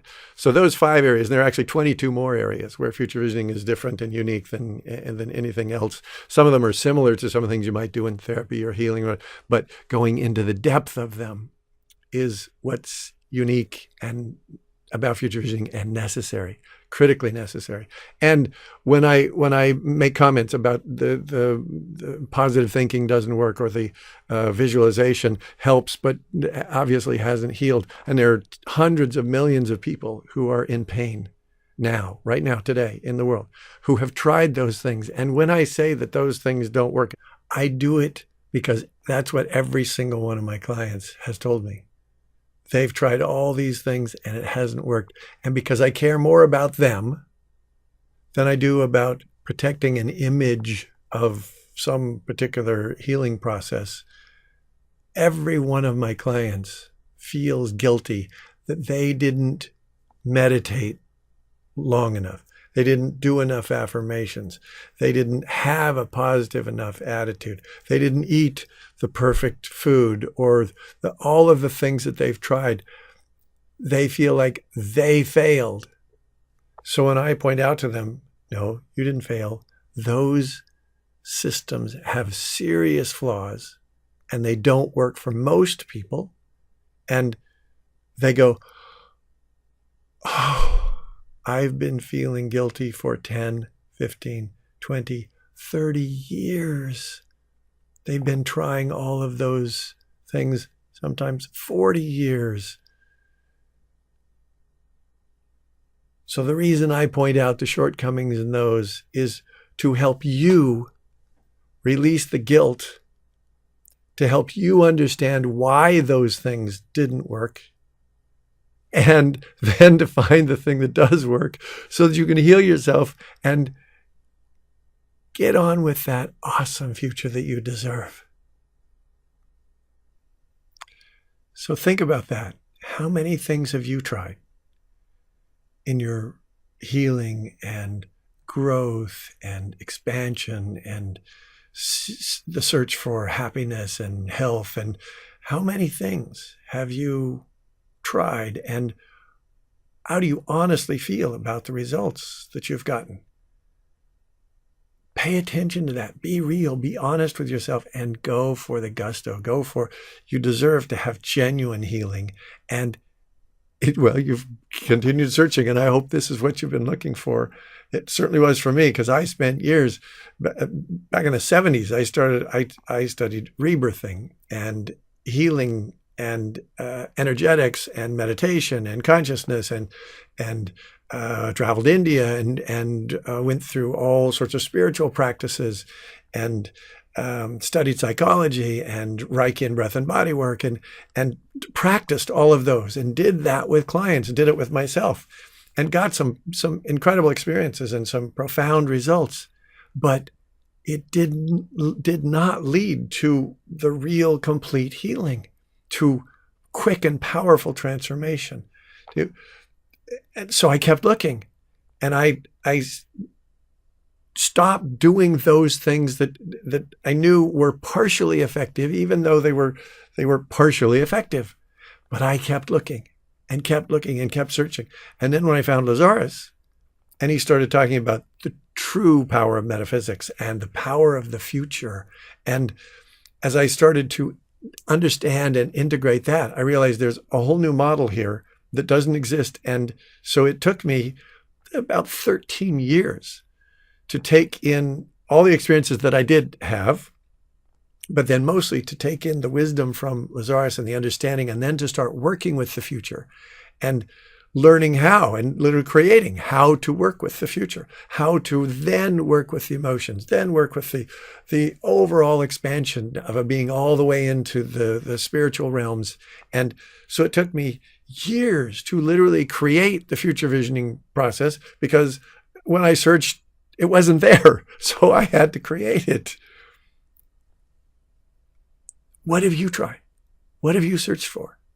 What have you found? And is this making sense to you so that you can see this could be what you've been looking for? Every single one of my clients, they come to me and they say, I've got this problem, this terrible disease, whether it's chronic fatigue syndrome, and I haven't been able to function for 7 years, or migraine headaches for 20, 30 years, or eczema psoriasis that's ruining my entire life, and or cancer that's come back a second or third time, and whatever. So they tell me about the issue, and it may be a relationship issue, it may be the crisis with business where relationships always fall apart, but it's in business. And so first they tell me the problem, and then they launch automatically into telling me this is what I've done for the last 10, 15, 20, 30, or 40 years. And they give me a list of all the things that they've done, both because they want to let me know what they've already tried, two, because they're angry about this, although most people are not giving themselves permission to feel the anger, but it's huge because they've spent years and years and years and tens, sometimes hundreds of thousands of dollars on programs that were very heavily promoted to be the answer, to really heal. And far too often, they don't. And frequently, like Valerie, 39 years of trying everything that she could, even becoming a hypnotherapist and a journey work practitioner, still had not healed her back pain or her relationship, or her life was in many ways worse when we met after 39 years of spiritual practice and healing than it was in the beginning. And she hadn't even healed the problems from her childhood. And so every client has this list of all the things they've tried. They tell me that they don't work. It's not my ego saying that. It's them saying, this is what I've tried and it hasn't worked. And then they come up with a very honest and real challenge. And I totally appreciate that because I like people who are real. I like being straightforward, being honest. That's all my friends in Montana are real people. Tell you the truth to your face. I live in LA now for like the last 35 years in the midst of the metaphysical and spiritual world. But I grew up in Utah and Montana. So I like when people say, this is my problem. Like 2 months ago, this wonderful, wonderful client, Christopher, called and he heard about me and from a friend, and he called and he said, I've had life-destroying colitis for over 20 years. And it has ruined everything about my life because I'm in constant pain. I am literally having to rush to the bathroom sometimes 30 or 40 or 50 times a day, which means I can't have a social life. I usually can't work for long periods when I'm sick. I can't function. And it was so sad because he said, I live in Hawaii, just a few blocks from the beach, but it's such an embarrassing struggle to try and walk from here to the beach and have to know where every bathroom is at a second's notice, and to feel awkward and uncomfortable about that, whether I'm at the beach or on the way. That he said, I've been here for a year or so. I haven't even been swimming in the ocean. He said, I have no social life. I barely am able to work, which is I've got some flexible hours. And I'm in pain, and I've almost died because of this. I've spent 20 years in pain. I was down to 89 pounds, and normally should be like 160, 170 would be a normal weight for him, a healthy weight. And he said, I've spent 20 years and between $250,000 and $300,000 trying every healing technique on the planet Earth. And he said, not only have I tried all of those, and obviously they haven't worked because I'm still sick. I'm still not swimming in the ocean. I'm still rushing frantically to the bathroom from at a second's notice, anytime, day or night. I'm not sleeping either.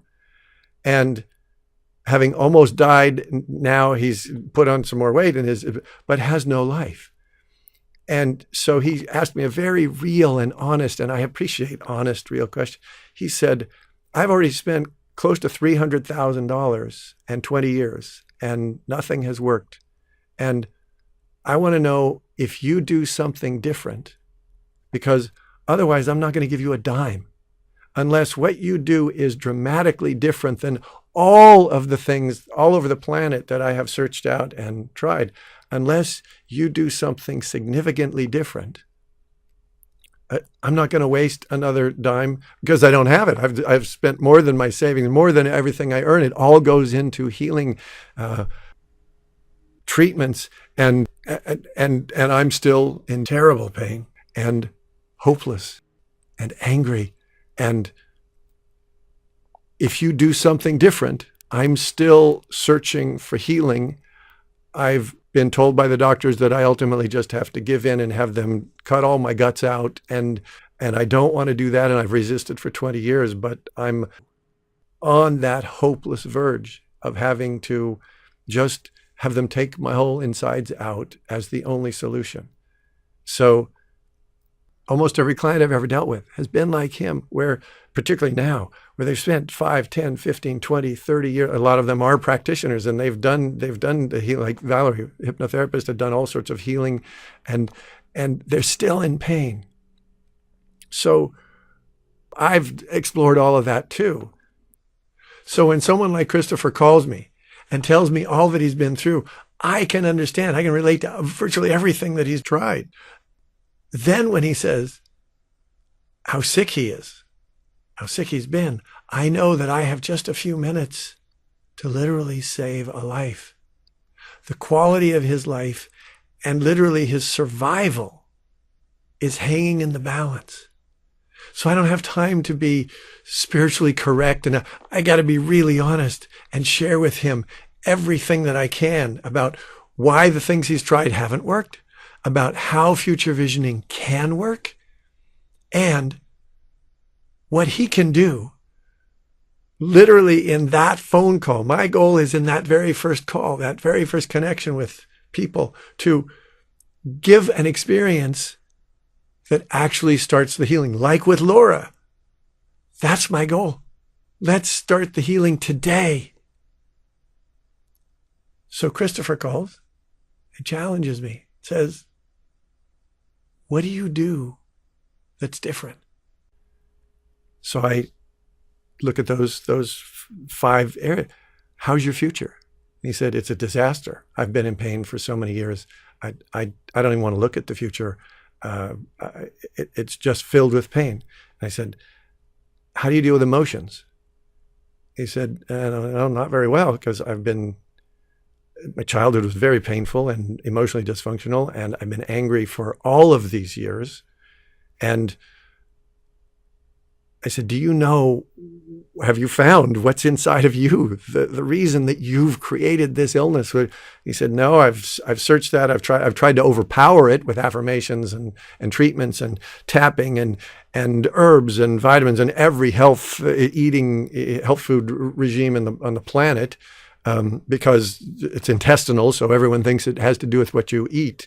And I said, no, it really doesn't. It has to do with what's eating you. It's the old phrase. I didn't come up with that. Someone did. It's brilliant. It's the emotions. And he said, no, I don't really know how to deal with my emotions. I've tried a million different ways. And then I said, and how's your relationship with God? He said, I'm so pissed. I don't even know. I'm angry at everything, angry at life. And then I said, one of the other beautiful elements of future visioning is dealing with your relationship with the goddess. And he said, I'm clueless. Who is that? That was my first response 30 years ago too. I said, so what future visioning is about is those 5 areas: healing, opening, expanding, all of those. And there are 22 other specific areas that are profound, significant, important. And future visioning addresses all of those. And when you heal all of those and you have a brighter future and you have a real connection to your own emotions and you've claimed your own power and you have a healed relationship with God and a connection to the divine feminine, the goddess, I said, then how do you think your body would function? He said, I can feel a difference already. He said, we haven't even done anything yet, but I'm already. He said, my stomach, my guts feel better right now. We've been talking for like 45 minutes. He said, this is bizarre, but I already feel better. I said, I know. That's how this works. That's why I do it. So he said, I am trusting this is a unique feeling, he said, but I know this is the right thing. I'm in. Let's go for it. So for 20 years, he's been in pain of his 35 something year life. Started in his teens, and for 20 years approximately, he's been in serious physical pain, and literally close to dying, because it involves bleeding, it involves cramping. It's just a really ugly disease. So I said, let's get started. So like the next day, we got started. So in that first session, we went out to his future about 5 years out to see himself healthy and happy and loved and swimming in the ocean. And he'd never seen that in his entire life. So it took some work to create that, but we created this beautiful future. Then we went out, which is the future visioning process, all the way out to the end of this lifetime to see himself as a wise old man, having lived a totally fulfilling, satisfying life, and being loved all the way through and contributing to the world. And then we went beyond this lifetime into the future that is beyond this life. Then we came back and went into the anger and into the past and into his child. And there was anger there, even though he'd been in therapy for like 15 years and tried all kinds of things. He hadn't even touched on the depth of that anger, the anger at God and the goddess. And it was explosive. It was huge. And it was all held in his guts, which is why they were just like exploding, burning up and festering. And so he expressed all that. And at the end of that session, he was so excited about his life, about his future, about his own courage at being able to feel his feelings. He was a whole different person. And the next day he called me, and not only was he excited and really enthused because of this future that he now could see and sense and feel, but he told me he slept through the night for the first time in like 18 years, not having to get up 6, 7, 8, 9 times every night, which he'd been doing to go to the bathroom for slept through the night. He was one happy camper. And within 3 weeks, he was feeling so much better. He started swimming in the ocean and enjoying his life and going back to work and actually going out to eat and enjoying that. And within about 4 or 5 weeks, his colitis was virtually gone. And he was living his life and riding his bike and exploring the island. He lives in Hawaii, but he was out exploring and enjoying. And then we kept working, and he kept deepening and clearing their layers, but the major chunks were healed in 3, 4, 5, 6 weeks. And now he's enjoying himself. He's got created a whole new series of career opportunities, jobs, businesses, things to do there that are fun. He's reconnected with friends because he could never go out, because he always did go out and he'd always have to be running to the bathroom. It was too embarrassing, so he just didn't have friends, didn't go out. Now he's got a life. So what I searched for my entire healing career was what really works. And that involves looking at what doesn't work and being honest about it. So as I tried all those different healing modalities myself, they were nice. And you can get some benefit from meditating or energetic healing. I did that for years back in the 80s. I've got hot hands. Or going to therapy, or going to a workshop, or reading a self-help book, or using hypnosis. I'm a hypnotherapist. I know you can help some things, fix some things here and there. But unless you deal with those core issues and unless you deal with the whole of your life, which is what future visioning addresses, it's your whole future, physical, financial, emotional, mental, social, spiritual, relational, looking at the whole of your life. Unless you work with that, and unless you create a future where you can actually see and feel and taste and get excited about having the life that you really want, if you fix something here and here and here, you're still rearranging deck chairs. And yes, you might get the deck chairs lined up better, and you might solve this thing with solve an ache or a pain or an issue, or improve a piece of your relationship here or there. But that's what every single one of my clients has done, and they've done it for years and years and years. And it frequently becomes a teeter-totter where you heal something and something else gets worse.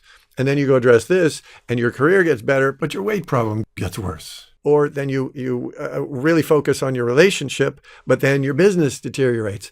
And so the Future Visioning program is looking at the whole of your life and creating a future where your whole life works. And it's kind of cool to do that. It's kind of fun to have something like that to look forward to. And it brings up resistances that we didn't even know we had, like the anger at God, or the belief that you can't have it all. Who do you think you are? Well, you're a divine being and you deserve to have it all. That's who you should be thinking you are.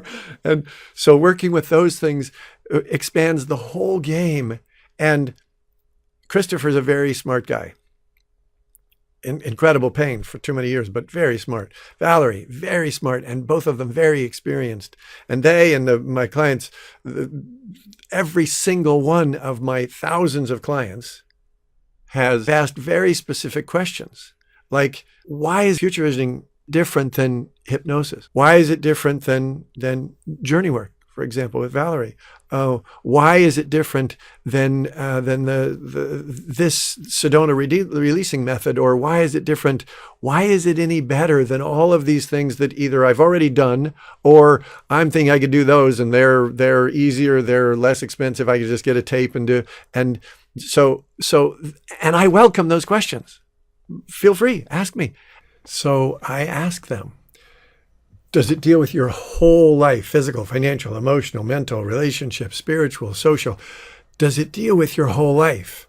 They go, no, they deal primarily with the symptoms, with the problem. They go, okay, does it deal with the future? Does it help you open up your entire future, your 5-year future from now, when you're happy, healthy, successful, and enjoying life, going all the way out to the end of this lifetime, when you've lived a totally fulfilling and satisfying life, and then going beyond this lifetime to our ultimate future, going home to God, the Goddess, the Source, the Is, to the universe? Does it help you get in touch with your entire future? I go, well, no, not even. And does it help you get in touch with the real depth of your emotions, the core, the depth and the height of your emotions, everywhere from rage to ecstasy? Do you really expand your emotions? And does that system that you're thinking about or that you have tried, does it help you get in touch with your own self-sabotage, with your self-pity, victimhood, martyrhood, the reasons why you hold on to struggle, disease, etc.? No. And how about, does it help you heal and create a new loving relationship with God and with the Goddess? They go, 0 for 5. And there are, as I said, 28, 29 different areas like that future visioning addresses. And then they go, oh, like Christopher did, I'm already feeling a change in my body and already feeling hopeful. That headache that I had when we started our call is gone. That pain in my back that is, I can breathe already. That's what happens all the time with future visioning. So when I told Christopher that he could heal this colitis, he'd been in pain for so long that he really didn't believe that was even possible. But his body started to believe me, his future self started to believe me, and he could feel the change already. So he said, okay. And now he's swimming in the ocean twice a day, sometimes before work and after work. And we're going to do some interviews so that he can share more of his healing and give hope. And he shared something with me that he said, feel free to share it. He was really committed, 20 years, and his life was on the line. So everything that he did, the dozens, the hundreds of different healing processes he tried, he was seriously committed to following through. And one of the examples he gave me was someone had shared with him a 10-day, it's kind of a juice fast that was supposed to rest the intestines and heal the colitis. And so Christopher committed, said yes, but he didn't do 10 days. He didn't do 20 days. He didn't do 30 days. He did a 40-day fast, following everything to the letter. And after he finished, his colitis came back.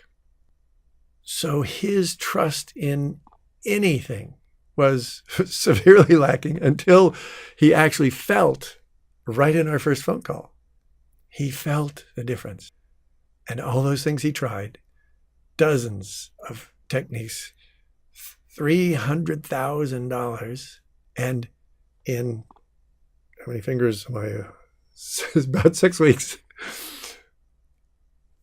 6 sessions, couple of hours each. His colitis was basically history. It was like a non-issue. And one other thing that he wanted to share to give hope to other people who suffer with those kinds of terrible, he had no life. Now, on his way back from the beach, most people with those kinds of intestinal, irritable bowel, Crohn's, colitis, ulcers, all those kinds of intestinal illnesses, the most that people really hope for is remission, where it just calms down for a while. Unless they have surgery and just remove everything, and then that oftentimes solves things, but then there are other complications that come from that. So when I talked to him about healing it, he didn't believe that. But now, one of the things that he said is now he not only swims in the ocean, but on the way back from the ocean, from his swim, he stops. There's a bar right there in his neighborhood. He stops at the corner bar to see a friend, because now he's out and mingling and making friends. And while he's at the bar, he'll have a beer and a hamburger just because he wants to, just because he likes it. And then he comes home, feels great, sleeps well, and doesn't worry. He doesn't live walking on eggshells like most people with those diseases do, because he knows what he did to heal it. He knows he found the core issues, healed the core issues. So he's not, like Laura said, no longer afraid of his disease, because he knows what caused it, what he did to create it, and what he did to heal it. And that's what we're supposed to be doing here. Creating healing successes and enjoying love and life, because we're powerful. We're gods and goddesses in training. We're not human beings. We're spiritual beings. And so Valerie's book is going to be, and it tells her whole story of all the things she did, 39 years worth.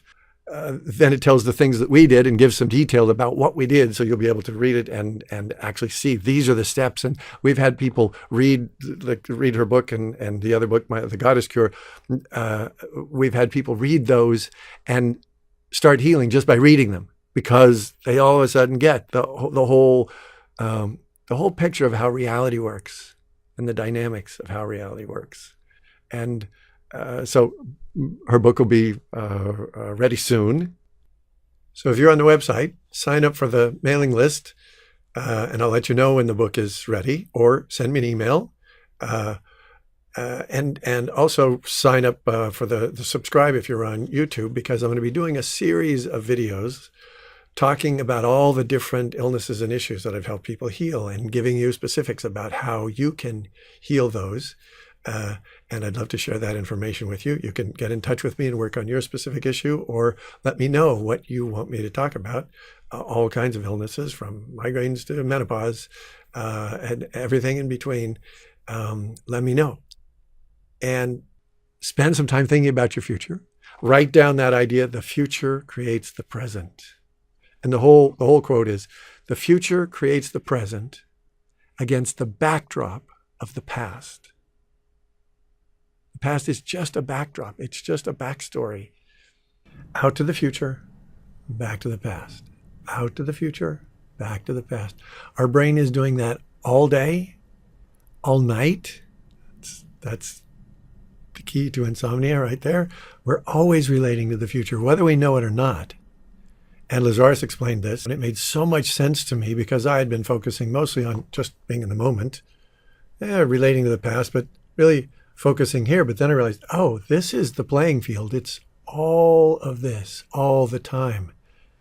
And if you understand that your brain is doing that, whether you like it or not, whether you participate or not, that's why just the being in the now stuff can never really work functionally. You couldn't run a business that way. You can't run a life that way because you have to relate to the future. You have to be thinking about next week, today, what am I going to do for lunch? Next week, what am I going to do? What am I going to do with my house or with my career or with my relationship? Those are all future related decisions, and they bring in the issues from the past. This is going on all the time.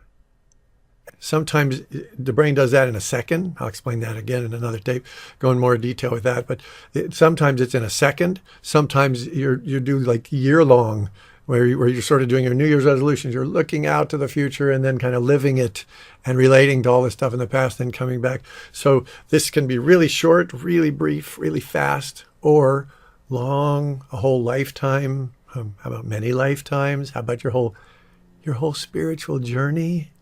Where's that going? And where did you come from originally? It's a big infinity symbol. So to see how much this future is affecting you makes the whole game of working with human beings much more efficient, much more effective, because it's like upgrading a computer. It isn't difficult to upgrade a computer if you know what you're doing. If you don't know what you're doing, you can spend years and not get any results, which is sadly what the human race has been doing for too long.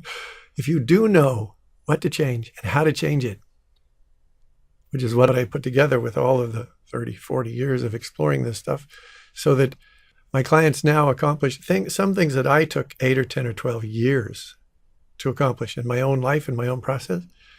Clients like Laura, quick studies, people who are ready and willing, can accomplish sometimes in minutes. So instead of, I'll tell you again, another video, a major process that I went through that took me 13 years. And I now do it with clients in about 3 to 4 hours. And it's done even better than I did it because it's efficient. And so the artistry of this work is important. And learning that is not only joyful, but empowering. That's why I'm training a few select practitioners to do this. So the future is unlimited. And your job is to go out here, create the awesome future. Come back, heal the past, and enjoy the present, knowing that you're no longer riding on the Titanic headed for an iceberg. Change the course of the ship. Head for the warm southern Atlantic where the Bahamas are. Let's go to the Caribbean. That's a future that, oh, I can breathe. I can relax. I'm not stressed anymore. I'm not anxious anymore. I'm not depressed anymore. And it's critically important that you participate in this because, like the quote I created, if you don't consciously design your future, your parents already have. And I can tell you, that's not the good news.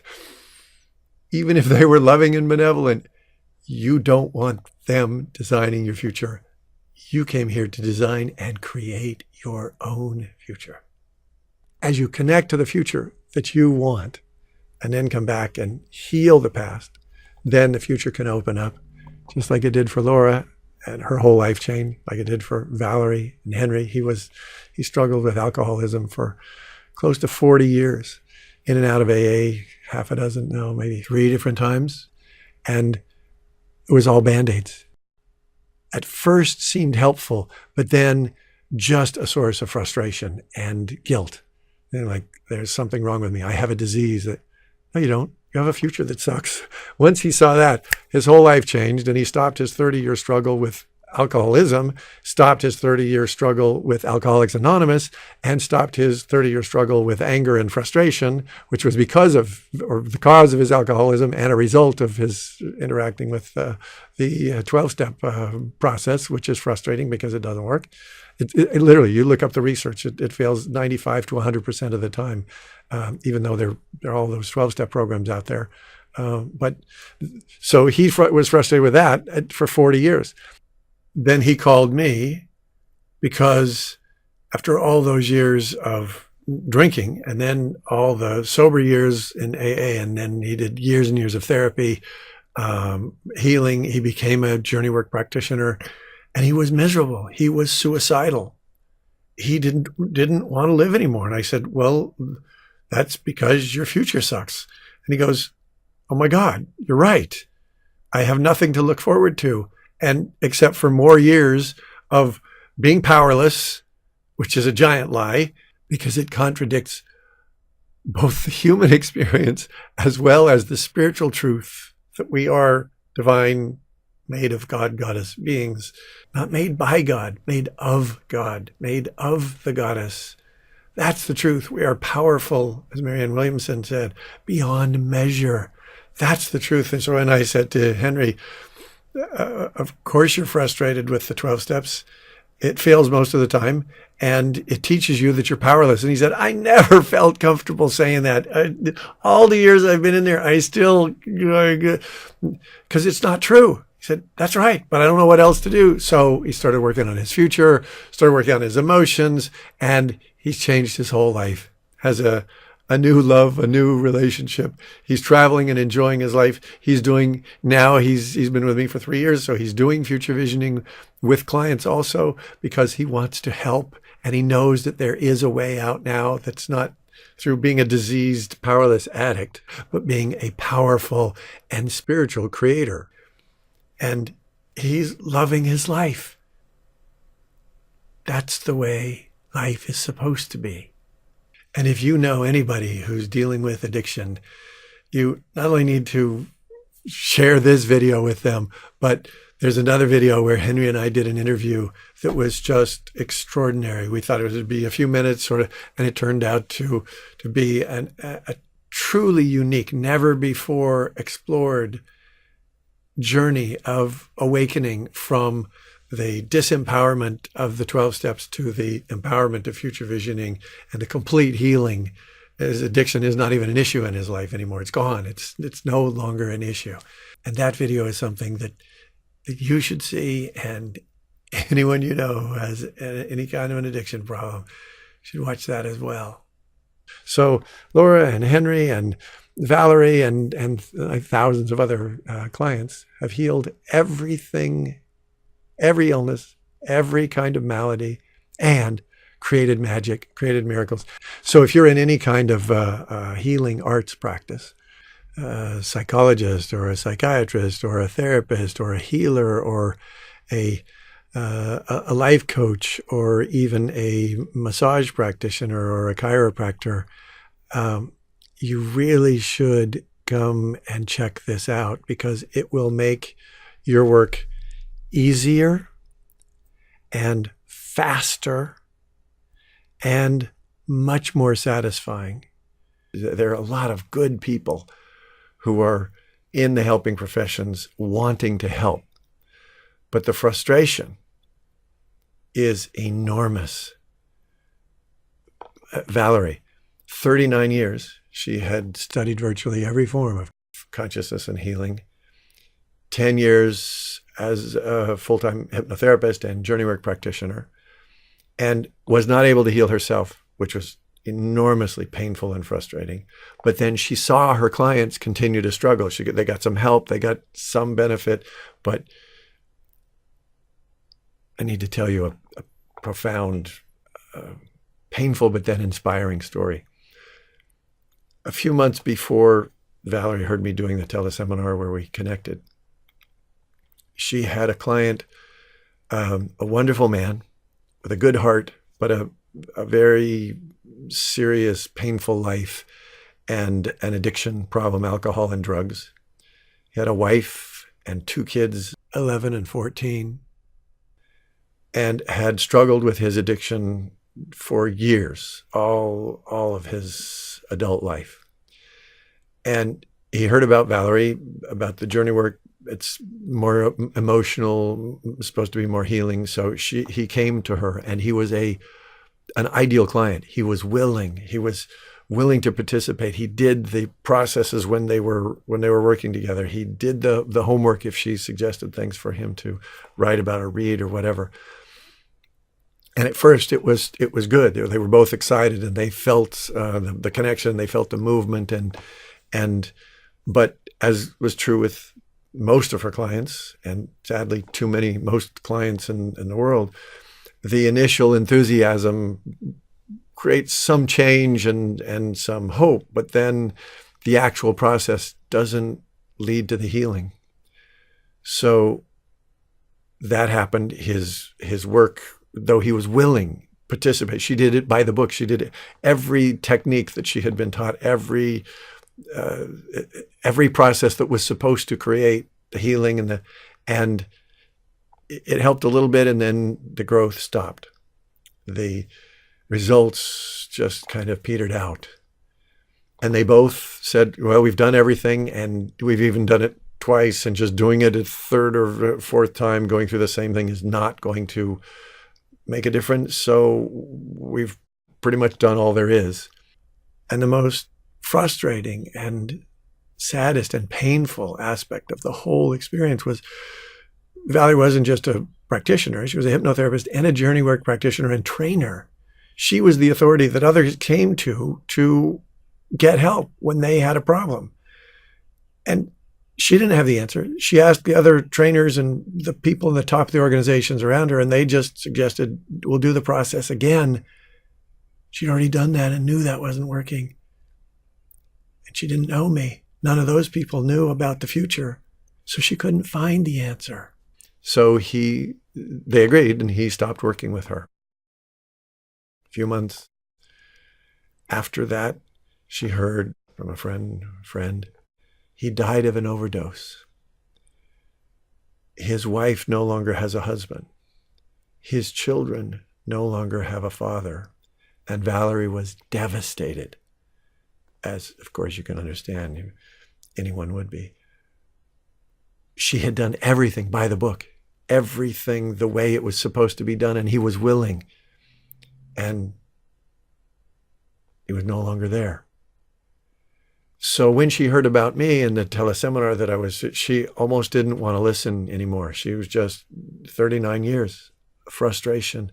And to hear someone else just sort of talk about some other same old, she didn't even want to listen. But a friend who told her about me said, this is different, just try it. And she did. In that first teleseminar, she heard how future visioning is different. She started to feel, even against her own frustration and pain and hopelessness, she started to feel some enthusiasm. She started to see this is different. I mentioned on that call that I worked with lots of addicts of all kinds. Used to work at an addiction center right there with every kind of addict. And I said, they have the darkest futures of any human beings I've ever met. And the light went on. She said, oh my God. This wonderful client who was no longer even on the planet, he had even said things about how his future was so painful. But she heard it, but she didn't know what to do with it, didn't know how to respond to it, didn't know how to help. She said, I could have saved his life if I had known this.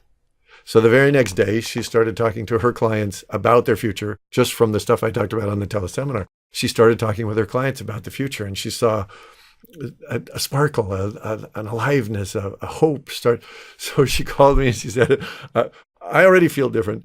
my clients I'm already doing this with my clients. Now I need to know what I'm doing. And so I said, great, let's do the process. And as I mentioned to you, her whole life transformed within weeks. Her whole life, her health, her hope, her relationship transformed, and her practice with her clients transformed. And this work is complex. It's intricate because you're complex. We human beings are complex. Our lives are complex. We have past, present, future relationships, careers, our body issues, our cultural issues. It's a very complex reality, and there's a beautiful gift, another piece of wisdom that just rocked my world from Lazaris. 33 years ago, he said, if you look for simple answers, you guarantee yourself a difficult life.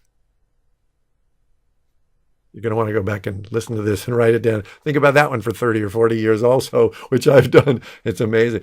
And the whole thing, if you look for simple answers, you guarantee yourself a difficult life. If, however, you're willing to embrace complexity, then you can have an easy life. So it's like working with computers. Computers are ridiculously complex. No one human being can understand everything in just one computer.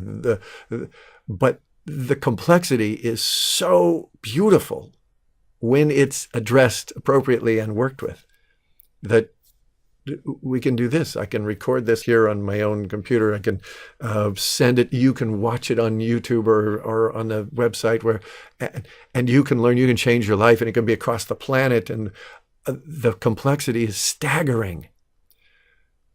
But if you're willing to work with the complexity, not even understand it all. You don't have to understand it all. You have to understand enough to be able to work with it. You can literally, you can upgrade a computer easily. The same thing is true with us. When you embrace the complexity, don't try to simplify it as most systems that teach, just be in the moment. Just have a positive attitude. Just let go, let God. Just be mindful. Just trust the process. All of those simplistic platitudes that are the basis actually of most programs I've seen. And they can't work. There's simple solutions to a very complex human being's existence, not just their life, but their whole, and simple answers. You need a complex that will work together, that will really, and that's what this is. So Valerie's been working with me, developing the complexity, understanding the intricacy. And just recently, she had a client, a young woman, an addict, terrible pain, terribly difficult life, had been in and out of several 30, 60, 90-day complete residential rehab programs, and was still using, was still in pain, was still almost hopeless. And she was headed back for another rehab, 30, 60, 90 days. Those can cost anywhere from $10,000 to $90,000 for those. And she was going, because she was still wrestling, still struggling, still overcome by her, quote, addiction, her disease, which I don't believe in, by the way. So this time she came to Valerie. She heard about Valerie. They talked about her future, and she realized, oh yeah, my future is a disaster and always has been because of my painful childhood. And so instead of going into a full residential program to the tune of tens of thousands of dollars, she decided to try working with Valerie. They only worked together once a week for a few hours. They did the basic FutureVisioning 15-hour program.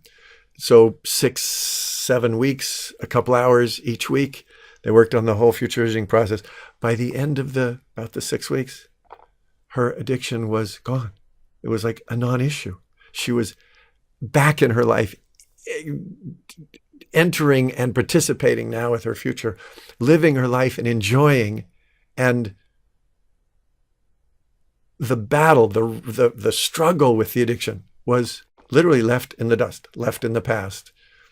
So Valerie not only healed her life, but now, because she's working with the intricacy, which is why I said the people who've done have heard about future visioning, done a little bit of training somewhere by someone else who's used my materials, if they've spent a couple of weeks, even a couple of months, it's like going to a brain surgeon who's done a correspondence course or a 3-week, 3-month training. Not a good idea. So the complexity of this is a requirement. It's beautiful. It's like art or a symphony. Symphonies are not simple. Art, a beautiful piece of art, though it looks elegant and it is not simple, and particularly the mastery. And they say now it takes 10,000 hours of practice to develop mastery. And then you can do something that might look simple. It's not really simple. It's elegant. That's, Valerie and I were talking the other day, and my success rate with future visioning, creating massive transformation, incredible healings and transformation, is over 95%. Because you are powerful, because this enables you to address your complexity and your power and your future and your self-love. And that combination is literally what creates reality. So of course it works. You create a better reality. It's because of your power that this works. It's because of your love. And what I do is encourage you to understand and work with the complexity. Work with the complexity of your emotions and your beliefs and your future and your relationships, and work with the whole beautiful complexity, and then knowing how to tweak. It's like tuning up a computer, upgrading. Well, go out to the future, get the new version, get you version 4.0 if you've been running version 1.0 of you for too long as an operator. Go out to the future, get version 4.0, install it, and then run it. And then go in and you have to debug a little because we carry a lot of programming from the past. But when you know how to do that, amazing transformations are, I use the word miracle, but it's not a miracle. Like a computer, having a computer work and do incredible things is not a miracle. It's science. It's a beautiful machine working with the complexity of information and then producing the result that you want. That you're capable of doing that. You're doing it already. It's just doing it with bad software, so you print out ugly pictures. Change the software, print out beautiful pictures. That's what this is about. And this works in the world of business. Not only in your business, if whatever you do, this will transform your whole life, including your business, particularly if you are in the healing arts. It will, like Valerie is having so much fun now and so fulfilled, making more money and making a bigger difference with every single client. Transformations are to be expected now, for her too. That's just the way it works. So this also applies to business, because business is totally future-oriented, always has been, which is why business has evolved and progressed in the evolution of humans' history. Business has and is expanding so phenomenally, quickly, powerfully, and for the most part successfully. There are problems there that have to be dealt with along the way, but overall it's future-oriented and it works. Therapy, growth, spirituality, they're usually past-oriented and not so effective, but business is. So applying this to your whole life and your business will make an enormous difference. And it's fun. It's like when Valerie told me about this young woman who was looking at 90 days and knew that statistically those residential rehab programs have an 83% failure rate within the first year. So that means that they're looking at 95, like I said earlier, 95, 100% failure rate in the long run, but 83% in the first year. This young woman and her family and her mother, who had already been through this many times before, that's what they were headed for. Instead, she did 6 weeks, once a week with Valerie, opened up a whole new future, healed her anger and her pain. How do you think Valerie felt? But when she was telling me about it, I was like, oh my God, I just love hearing this. It is so fun. And I want you to have not only a beautiful future and a wonderful life, but particularly if you were in the helping professions in any form, to have that kind of fun and that kind of satisfaction, and to make that kind of difference with your clients. We have a whole world that needs a brighter future. Millions of people, hundreds of millions, billions of people who need a brighter future. So if you want to expand your business also, this is a very powerful tool for healing your resistance to abundance and success and creating the amazing future that you really want and that you really deserve, including creating financial success, creating good relationships, good partnerships, creating powerful results in the world, which is what you want to create. So here's the key thing.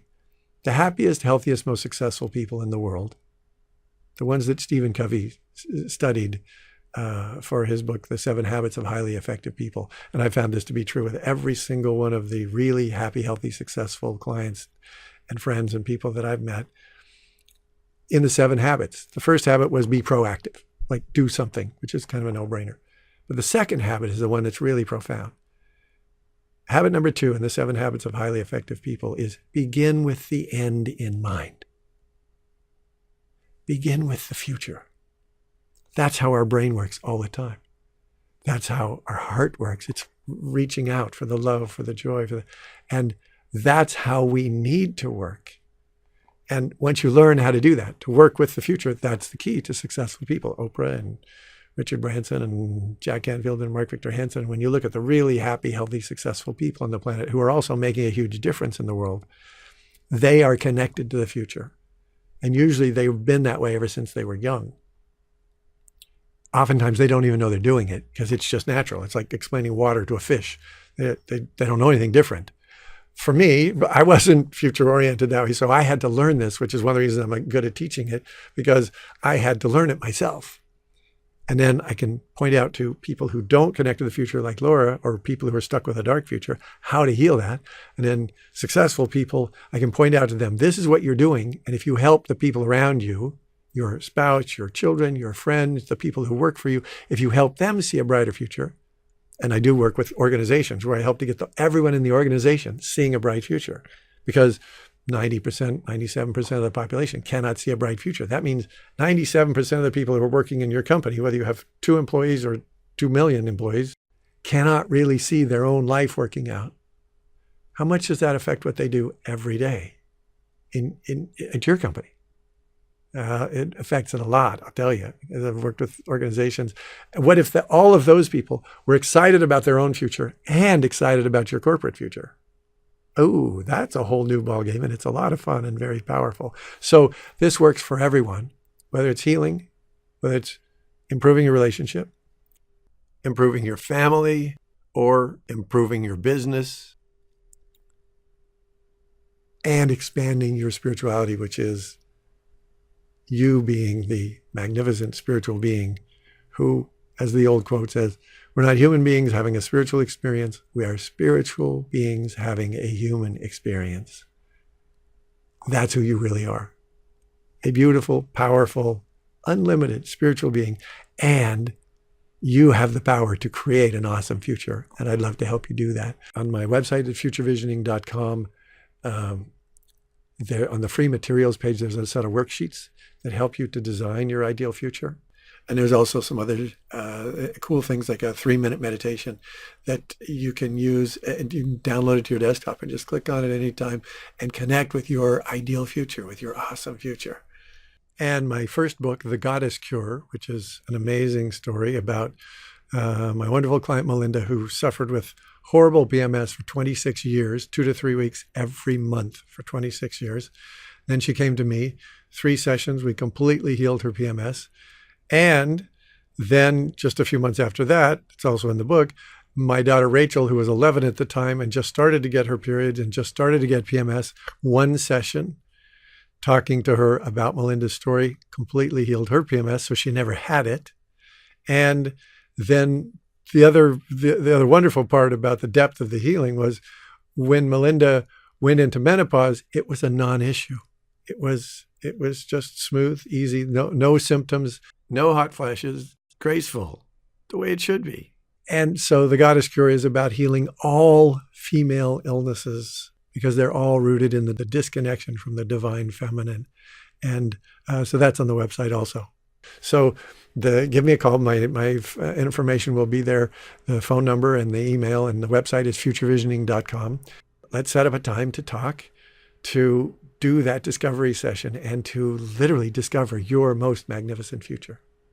And at the same time we do that, then the blockages, the resistances, the things that are in the way of that become relatively obvious. And so then the process is healing and fixing those things that are in the way, because then once you get clear about the future, it's destined. It's yours to choose, and it will change you and your relationship, your spouse, your friends, your family, your kids. And once you know how to work with the future and you can give your children a better, brighter future, it's the greatest joy I've ever had, not only working with Rachel, but then many of my clients are mothers.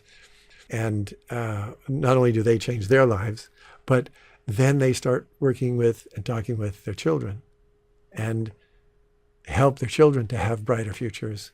And I got some amazing stories about that too, healing ADD, and healing fears and headaches in young people, helping them get into college, all kinds of incredible things you can do with the future visioning. So I'd love to help you. I'd love to do that session and open up your awesome future and see it in full 3D, physical, financial, emotional, all your dreams coming true, mental, spiritual, your family, really connect to that future.